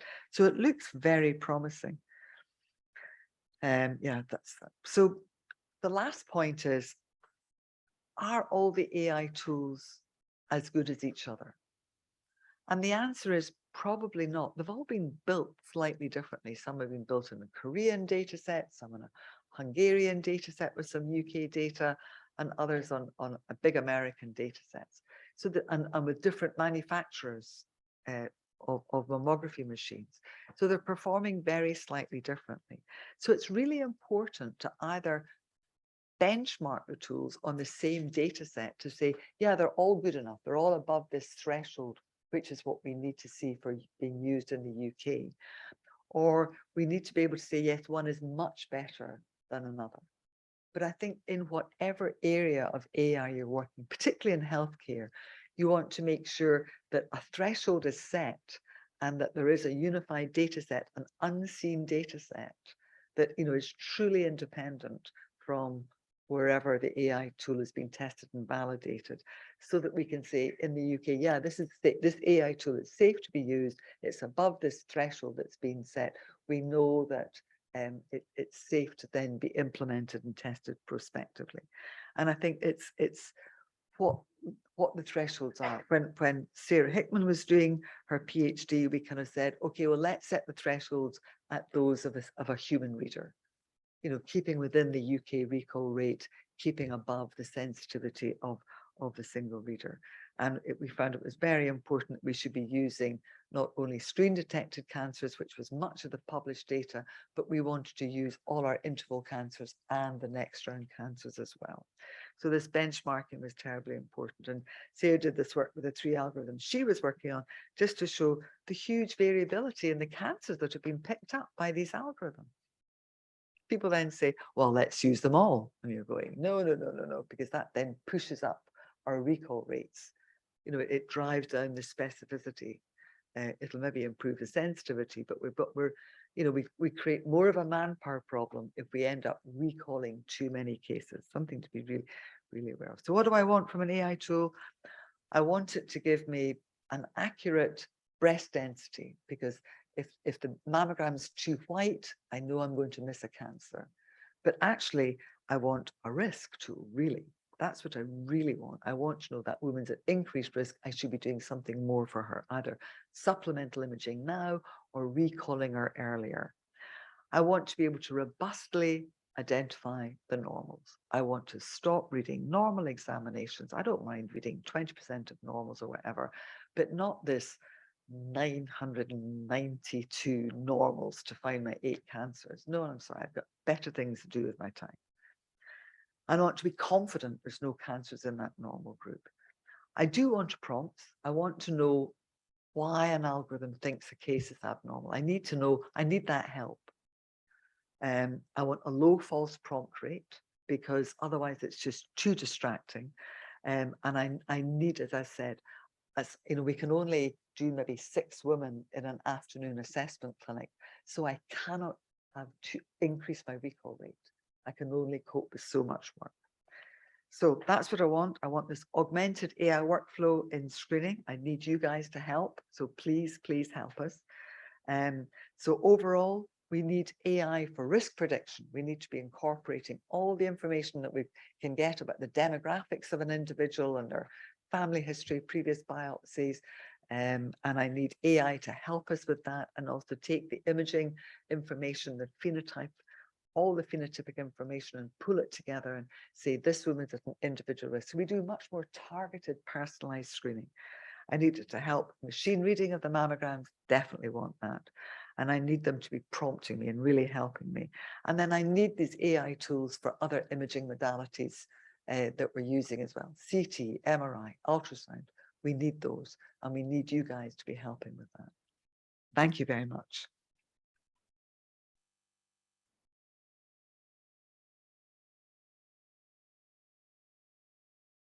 Thank you very much for the fantastic talk. Now we have time for questions. Yes, please. Thanks for the talk. It was brilliant. I've played a similar imagination game with self-driving cars, and I have one ethical question. So imagine like normal manual cars will kill like 100 people a day, and the AI-driven cars will kill 1. This one will not be out of the set of the hundreds that manual driving cars would kill. So for that one specific case that you miss, it's a bad decision to have AI. For the like hundreds or thousands of more cases, it's a better decision to have AI. So the ethical question is, can we just count numbers? Or is there, I mean, it's not a personal question to you, but is there any ethical committee currently working on that task? So your question is, very important. And it's about this Daily Mail headline. You know, you have this one case is missed by, you know, out of 1 million, you see mammograms or whatever, and it's missed by AI. That will make the headline. But the reality is the radiologist will have missed at least 100.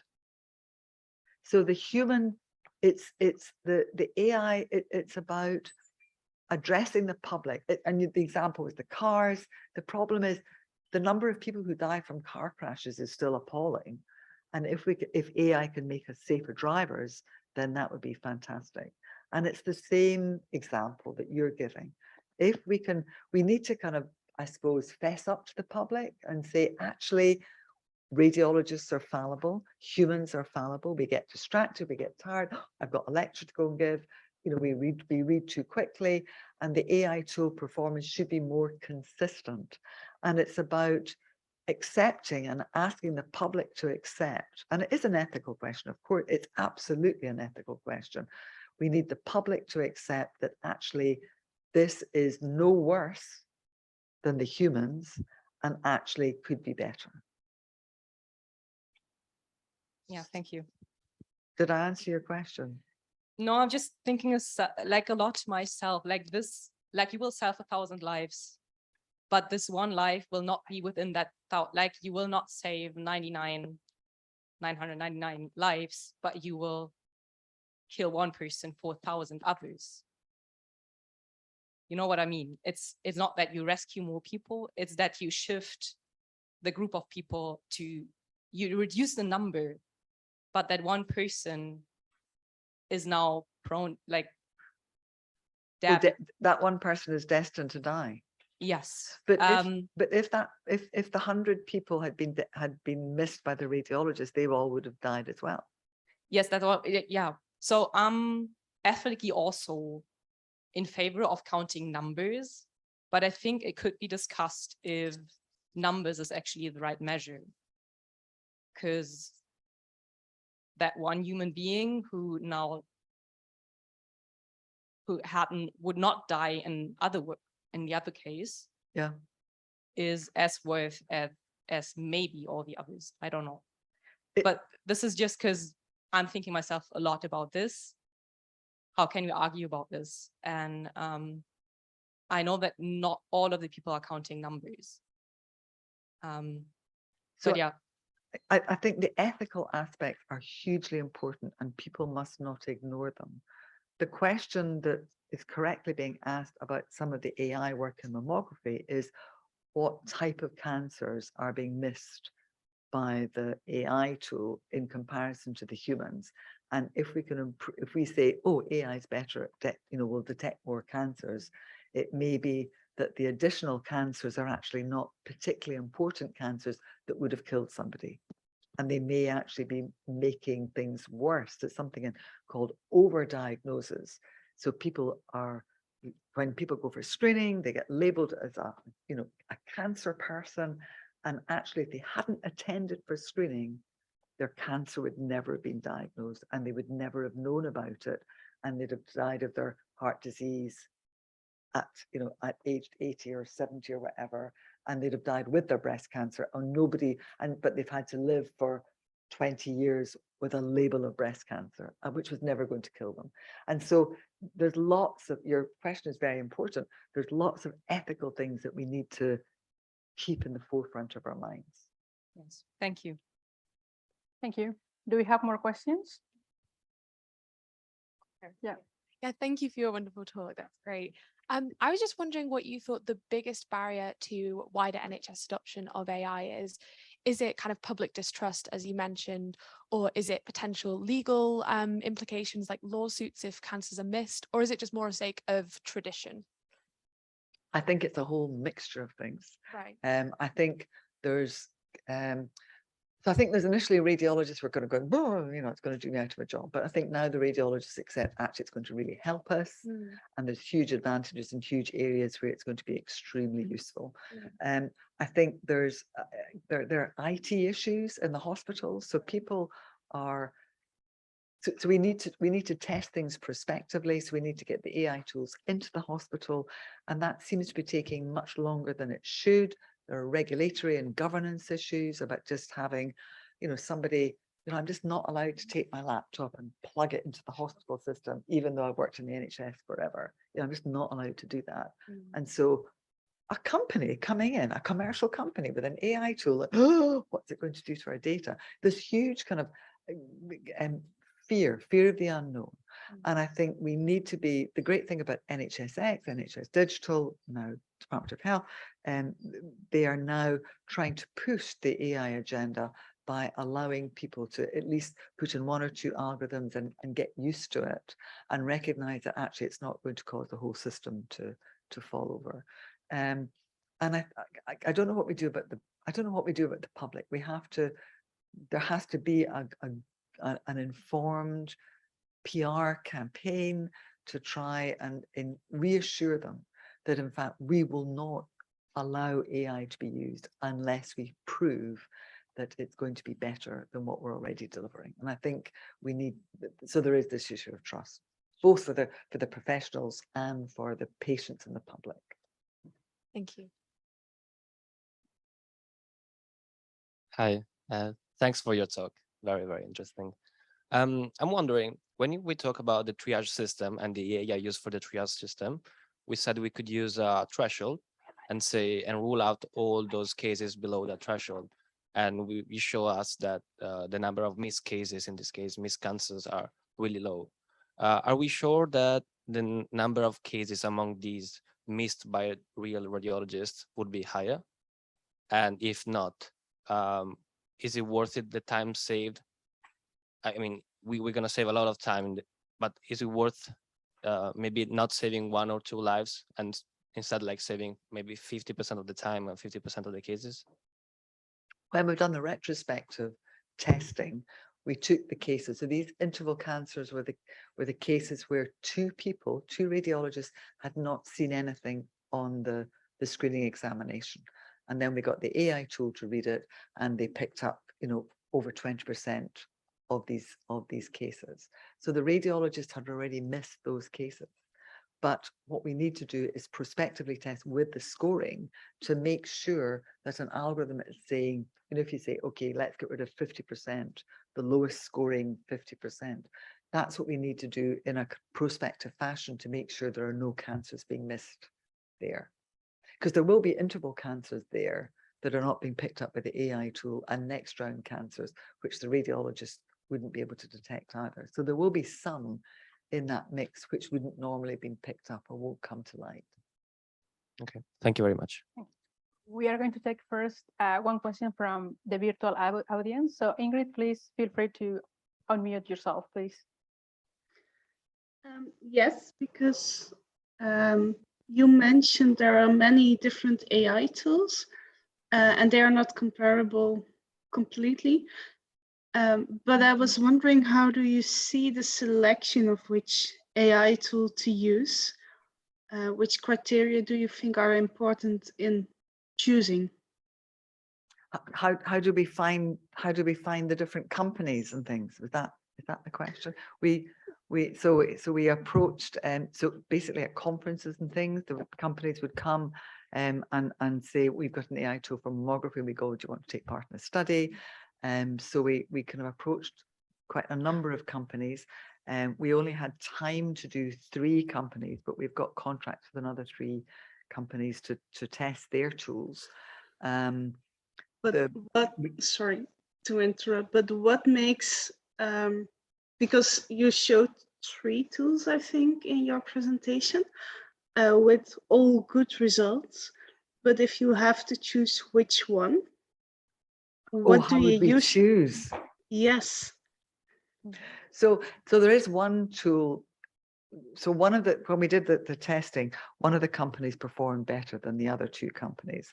But in order to be, these are startups and things. So in order to be fair, we said we would not publish or disclose which of those 3 companies they were. And then we thought, actually, a better way of doing this is to set a threshold. So as long as the tool is above the threshold, then in fact, all of 3 companies could be working safely in the UK. And I think that's a better way than trying to make people directly compete, because in reality, there's lots of different cars that we use which are all safe. There's lots of different mammogram manufacturers that we all use. There's at least half a dozen MRI companies that, which are all, if they're all above a safety threshold, then it's okay to use them in the UK. So it's not that we were trying to pin things on one particular tool. Yeah, so certainly in the experiments we would have chosen DL3, but actually the other thing is that these algorithms change over time and over quite a short time period. So within a year, an algorithm has been improved on to the next version. And so you need to be fairly flexible in what you're doing and using the AI tool. Yes. Thank you very much. Sorry for that, but we need to move to the next speaker. Let's thank Fiona for the amazing talk.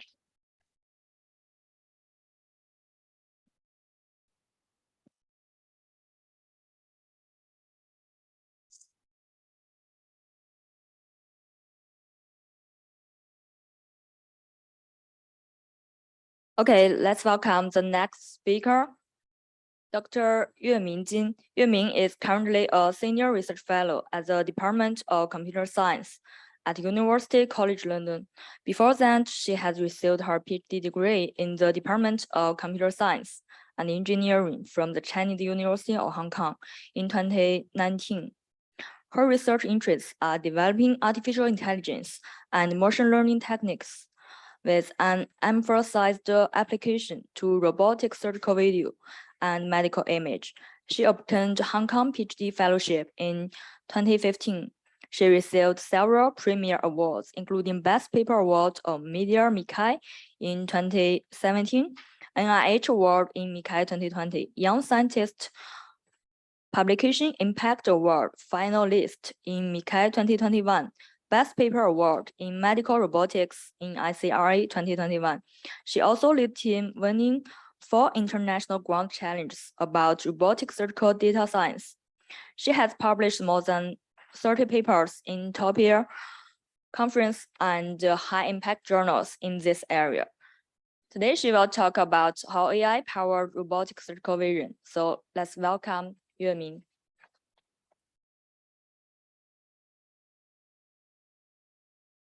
Okay, thank you, Emma. Thank you very much for the invitation and introduction. So it is my great honor to be here to talk about my research work in this great event. And I'd like to highly thank you, the Professor Fiona, about his high comments about AI techniques. It is very warm encouragement for our AI methodology development researchers. So for my research, I'm dedicated to develop the AI algorithm to solve the problems in healthcare and mainly on the robotic surgical vision perception. So we know that in the modern healthcare, medical imaging techniques plays an essential role, and clinicians heavily rely on it to make the decision. For example, in the pre or post-operative care, medical imaging such as CT and MRI help clinicians do disease diagnosis and assessment. And in the intraoperative care, the surgical video captured by digital camera can provide informative signal from the surgical set, such as the activities as well as the tissue function to directly assist the surgeons to do the treatment. So nowadays, the availability of this imagery data has been exploding. For example, in the robotic assisted surgery, a recent review shows that the most popular robot, Da Vinci, have already performed over 1 million surgery in 2019. And the global market will achieve 13 billion in 2027. So you can imagine how many data will be recorded and how large market will be achieved. So automatically perception of this biomedical data is fundamentally crucial to assist clinicians to do the decision making and promotes the patient care. So driven by the increasing availability of computational resources, AI, a new generation techniques, has shown its remarkable values in different stages of the healthcare procedure. So this figure shows the general procedure for patient care. So first, the data is captured by different devices, and clinicians then analyze this data to do the diagnosis or treatment. So nowadays, the AI has shown its value in the data management. What's more, AI has shown its great importance in automatic data perception. And we also expect and believe that the analytic capability of AI will serve as the building block for higher level automation. So eventually, we look forward to the augmented hospital in the future. So my research work exactly rooting this promising and crucial direction of AI-powered medical imaging, especially with the robotic surgical vision. So essentially, we know that the modern operating theater is a highly complicated and technological rich environment. So during the surgery, there may exist massive information that require the surgeons to simultaneously handle. So automatically analyze this data can help develop the computer-assisted system to assist surgeons from different perspectives. So I have currently explored the various neural network architecture as well as the advanced learning strategy to tackle the problems in surgical vision perception, mainly from these three fundamental tasks with gradual fine-grained analysis. So I first would like to talk about the surgical workflow recognition. So if we want the system to assist surgeons, the system must understand what the current situation that is being done in the current time step. So we call it surgical workflow recognition or face recognition. So the definition is that in the surgical procedure, generally listing hours, the system is required to classify each single frame of different time step to its corresponding action label. So technically speaking, it is a segmentation task along the temporal dimension. However, purely video-based recognition is highly challenging. The complicated surgical scene often leads to the limited variance between different phases, while high variance within one phase. And the scene often blur due to the frequent motion of surgical instruments, and the occlusion from the smoke, also the blood, also increase the difficulty of recognition. So my first work is to analyze the key component in the surgical video, which is how to effectively leverage both spatial and temporal information in the video to enhance the representation learning of each frame.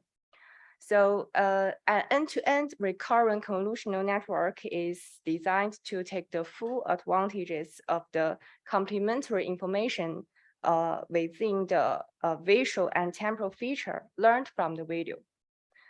So actually, it's the first work explore the joint uses of CNN and RNN to dynamic process the medical videos. And together with another work, which model the high correlation between the face recognition and the instrument recognition, we won two international grand challenge in 2016 and 2019. So currently, this kind of network received a good impact. Nowadays, is widely adapted as the de facto approach for workflow recognition. So here, I'd like to show some interesting attention map to provide the interpretation of what the network learn, specifically which region the network is more interested in. So you can see that compared with others shown in the first, the second row and the third row, our method in the last row can pay more attention on the key image regions, such as the tissues, as well as the interaction regions between the instrument and the tissues. So I then further developed another algorithm by identifying two natural properties in the search code procedure. So the first one is that recognizing the face of the current frame is very difficult by only watching the local information. But if we extend the longer term content to see some typical action, we can better identify the current frame is actually the dissection phase. And another one is that each phase generally consists of the multi-scale components with different time duration. So based on these two observations, I propose an end-to-end time-memory relation network. So here I first establish a long-range memory bank to serve as the memory cell, storing the rich supportive information.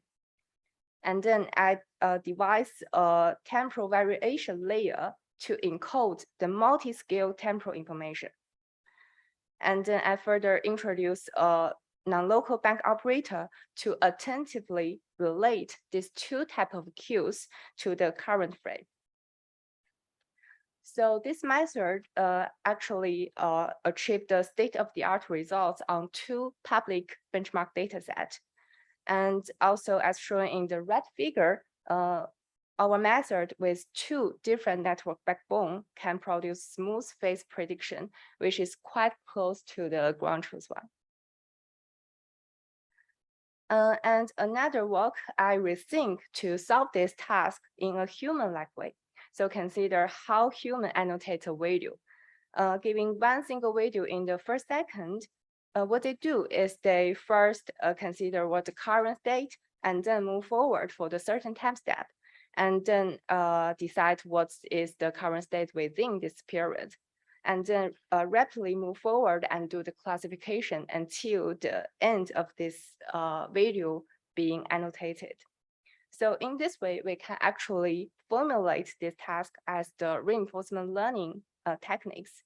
So the environment would be the feature that are extracted from the video, and the action is the how large the steps that you would like to move together with the corresponding labels.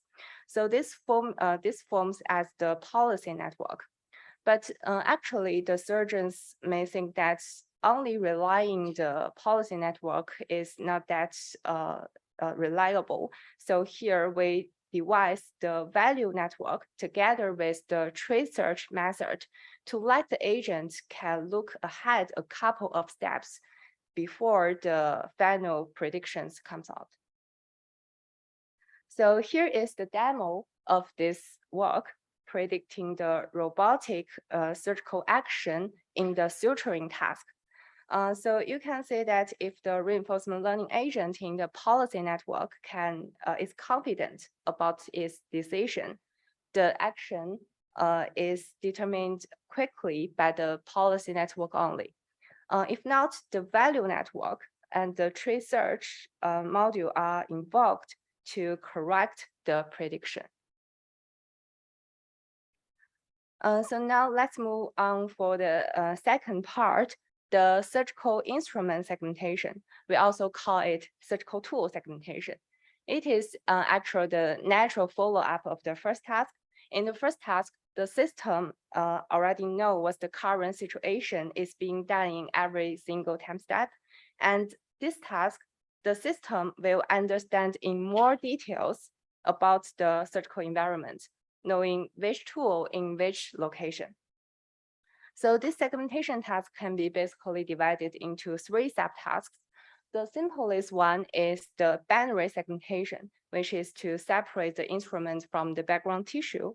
And the type segmentation, we need to further identify what's the current type of the instrument. And for the path segmentation, we need to divide each instrument to different components. So you can see here segmentation in different level, but this segmentation task is not that fascinating. What's the more meaningful things is that this segmentation can provide a very crucial component, provides the very crucial building blocks for next level tasks, such as the task automation. For example, if we can segment the tool rest part, we can know the tool location. It will help us to develop the task automation in surgical robotics. However, segmenting the instruments in the complicated surgical scene is also not that straightforward. There are also several challenges as well. So you can see here, sometimes there will be the occlusion from the tissues and also from the blood. Meanwhile, it also meets the difficulties same as the recognition task. For example, the motion blur, the specular reflection in lighting, and also the smoke produced by tools. So my initial work on this task continued to focus on the temporal information. So investigates the best way of the temporal modeling in robotic instrument segmentation task. So conventional method for tackle this task either implicitly learn the spatial feature using the network model such as the LSTM, or straightforwardly take the motion as an extra input channel, for example, using the optical flow. So our method can more explicitly use the temporal cues for the segmentation task. So here you can see we first extract the location shift only from the row frames, and we call it the motion flow. And giving the prediction of the last frame by the network, we can use the motion flow to propagate it to infer the location of the instruments in the current frame. So it can actually serve as the prior information of the network. So, and it can be then inject into the bottleneck of the temporal attention pyramid network to progressively learn the guided map from cause to find. So here you can see that our method achieved a quite promising results in a public benchmark dataset, and our method can significantly and consistently outperform others across all these three tasks. And one of our recent work based on the transformer model further achieved the significant improvements in the type segmentation. So it can already achieve over 60% in IOU matrix. And I will further talk about the label efficiency, which is very important in the surgical instrument segmentation, because we know that the pixel level annotation of high frequency surgical video is very expensive and laborious. So consider this, I further investigate the cost-effective segmentations with semi-supervised learning. So in this setting, you do not need to annotate every single frames. Instead, you can perform the low Hertz labeling at an interval. So here, for example, labeling the video at interval 1 accounts for the 50% label data. And then we propose a network to tackle this semi-supervised segmentation. The core idea is to propagate the label for those unlabeled frames using the motion flow learned from the row frame. And we formulate two tasks. The first one is to generate the motion flow by using the previous frames to predict the future frame. And the second one is to compensate the motion flow with a frame interpolation tasks, where we use the cycle consistency learning with no labels needed. So our method can largely outperform other semi-supervised methods across all these three tasks. And we can see that by only using the 20% label data, our method can even surpass the fully labeled ones on the binary and type segmentation. So I further investigate the cross-domain adaptation, where the model can be generalized to handle different instruments in different robots in a more cost-effective way. So only training on one single source data set, the segmentation model can be adapted to many other data sets by just annotating the first frame of each value. So here I developed a meta-learning based method where the model is to learn a good parameter for initialization so that the model parameter can be quickly adjusted to adapt to different scenarios by only using the few data samples.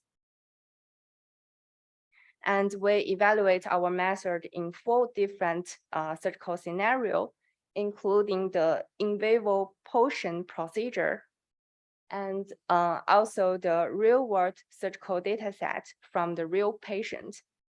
And we also investigate the ex vivo data set collect from 2 phantoms to show the effectiveness of different downstream tasks. And for the third part, I have to further target at the more detailed surgical perception of the whole thing understanding, analyzing both instruments and the tissues. So it can be equipped to the augmented reality system to help selectively overlay different objects, which is very crucial for next generation of surgical education. However, this task is also very challenging. The pixels from the same classes are highly dissimilar, while the different types of tools or different anatomies show very similar appearance. In addition, the objects with extremely teeny size and or the rarely appeared in the surgical procedure are very difficult to be identified. Actually, previous work for surgical scene segmentation only captured the local content due to the local reception field of the CNN kernel. And in our work, I propose to explore both inter and inter-video relation to progressively capture the global content to boost the segmentation. So here, a transformer network with the joint space and time shift window scheme is first proposed to explore the inter-video relation to aggregate the broader spatial cues and longer temporal information. And then a pixel-to-pixel contrastive learning is proposed to explore the inter-video relation to leverage the pixel relation from different video. So the underlying assumption is that the pixel from the same classes should be much more similar than the pixel from the different classes. So here we first formulate the pixel from the same classes as the positive pair, otherwise as the negative pair. And we propose the contrastive loss to maximize the similarity of the positive while minimize those of the negative. So in this case, we can pull the pixel from the same class while push the pixel from the different class. And the whole embedding space can based on this contrastive loss to do the further shaping. So here is the video demo of the proposed method. We can see that our method can predict promising segmentation masks quite close to the ground truth ones. Particularly, you can see that it can accurately differentiate the similar pixel from the kidney and cover kidney shown in the red and blue color respectively. And for the minor classes, you can see in the second row, for example, the tool with the purple class, which is actually rarely present in the surgical procedure. And our method can still achieve quite accurate segmentation mask on this tool. And I also investigate the direct generation of the future frames. When we observing a video clips and we learn a model to estimate what will happen in the future. So this also requires us to understanding the whole things of the surgical procedure. And this task is very important because it can help for the it can help for the surgical scheduling and navigation.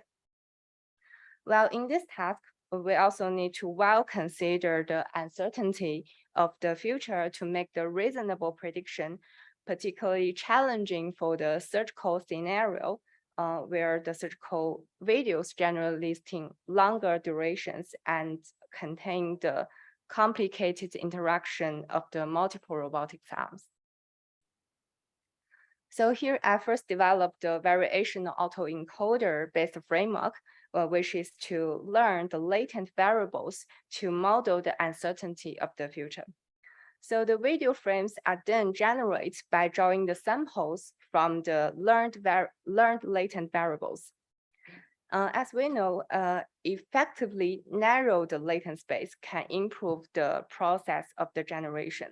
So here I first propose to leverage 3 information, including the visual content, CT, the motion cues, MT, and action label, LT, to constrain the latent space for better future generation. Additionally, I propose to describe the frames with the interprintable key points to further reduce the latent space.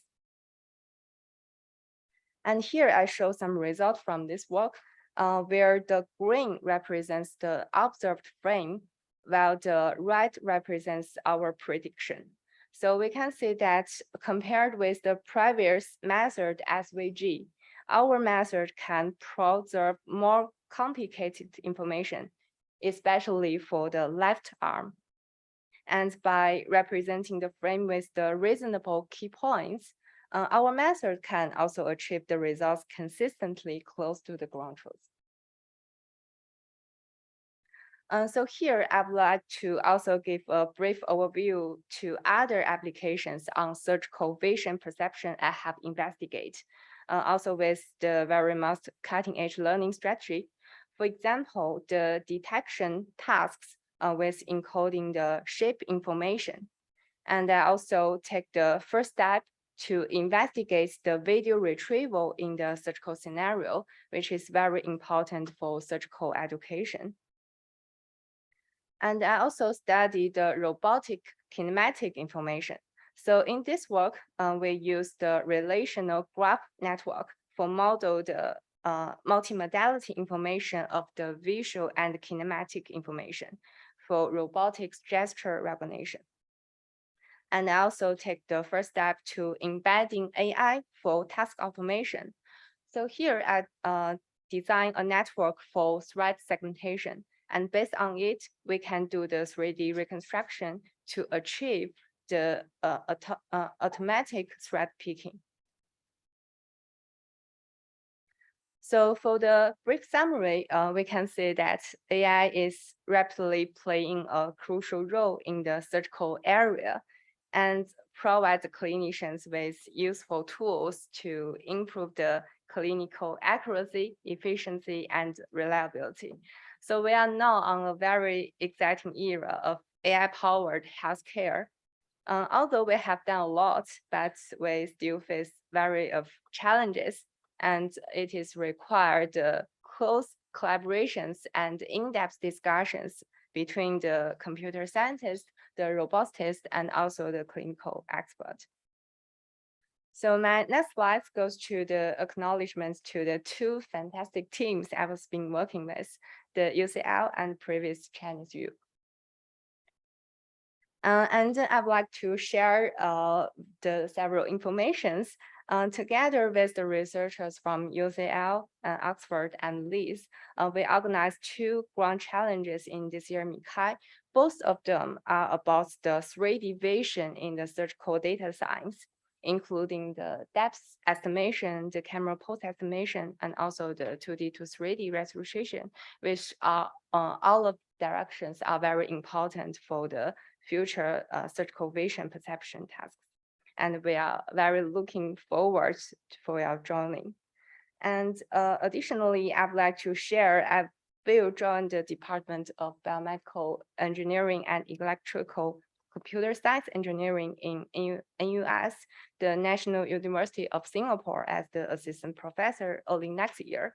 And I have several openings for different levels researchers. So if you would like to develop the AI for medical image analysis for the surgical data science, so I'm very welcome for applications. And more informations about my researchers can be found through my personal homepage. Okay, that's for the talk. Thank you so much for listening.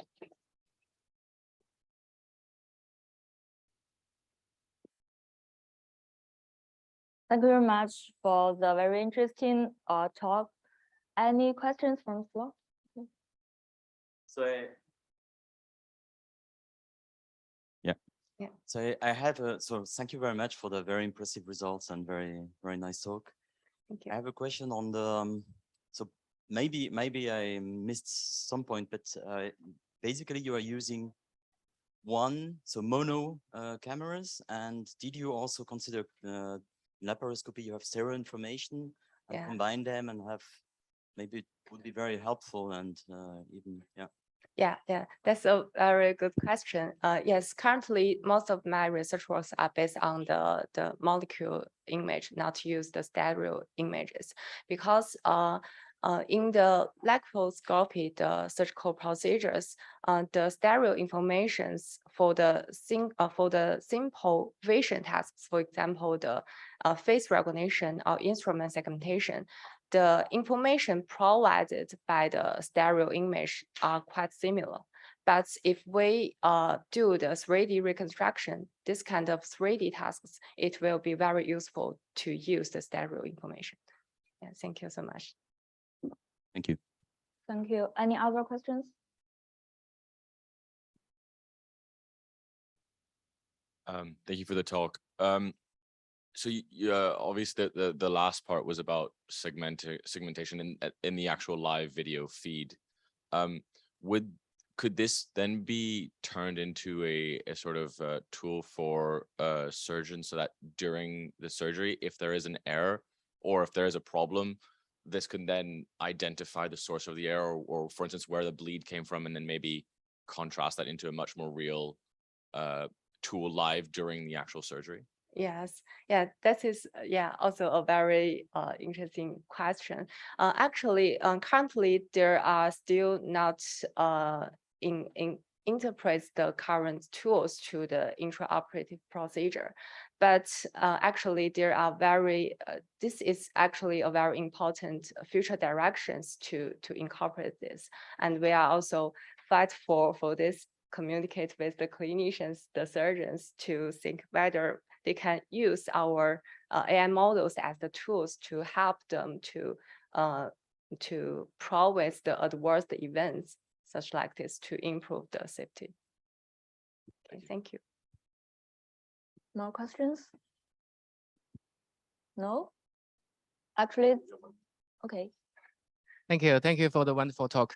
I have two questions. One question is, maybe I missed some details, but I assume that you are using the benchmark data sets. Yes. I was wondering if you considered any like different, kind of vendors and companies for the endoscopy. Will that make any difference to your model performance? And my second question is that have you considered including the lesion, in your video? For example, you do a tumor resection, and probably, have you considered the lesion into your segmentation task? Thank you. Okay, thank you. Thank you for your question. Yes, for the first question, yes, currently we rely on the benchmark dataset because it can have a more fair comparison of different AI models. And currently the benchmark dataset provides is very general, and I think it's very standard for the surgical procedures. So it should not be, I think it should be okay if we adapt to another data set. Yes, and for the second question, yeah, I think, sorry, I actually forgot the second question. Thank you. For the lesion, we actually will regard it as one of the tissues of that. It is also will incorporate in the our segmentation models. But actually, if for our AI development, is basically can add another classes by incorporating the lesion. So for the method development, it will have not that much influence for the method development. Okay, thank you. Actually, there is another question from the Zoom chat box. In slide 21, the results has been shown with mean standard deviation. 21.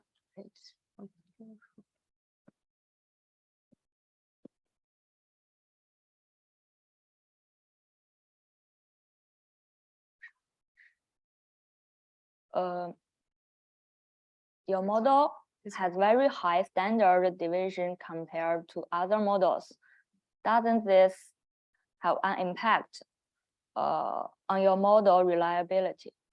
For example, riskiness, uncertainty when it comes to results or predictions? Yes, actually for this kind of method, because we you can say that apart from our method, actually the other method also obtain a very large STD results, because that there exist a large variations in the surgical procedure. So actually it is quite common observations from based on this data set, but it is definitely very important directions to narrow the STD results to improve the robustness of the model. So currently for our recent work, I just mentioned in the below, actually for this method, we can also achieve a small STD value. So it can be improve the robustness of the AI models for this kind of task. Okay, thank you very much for the answering. Then let's thank Yuemi again for her talk. Okay, thank you.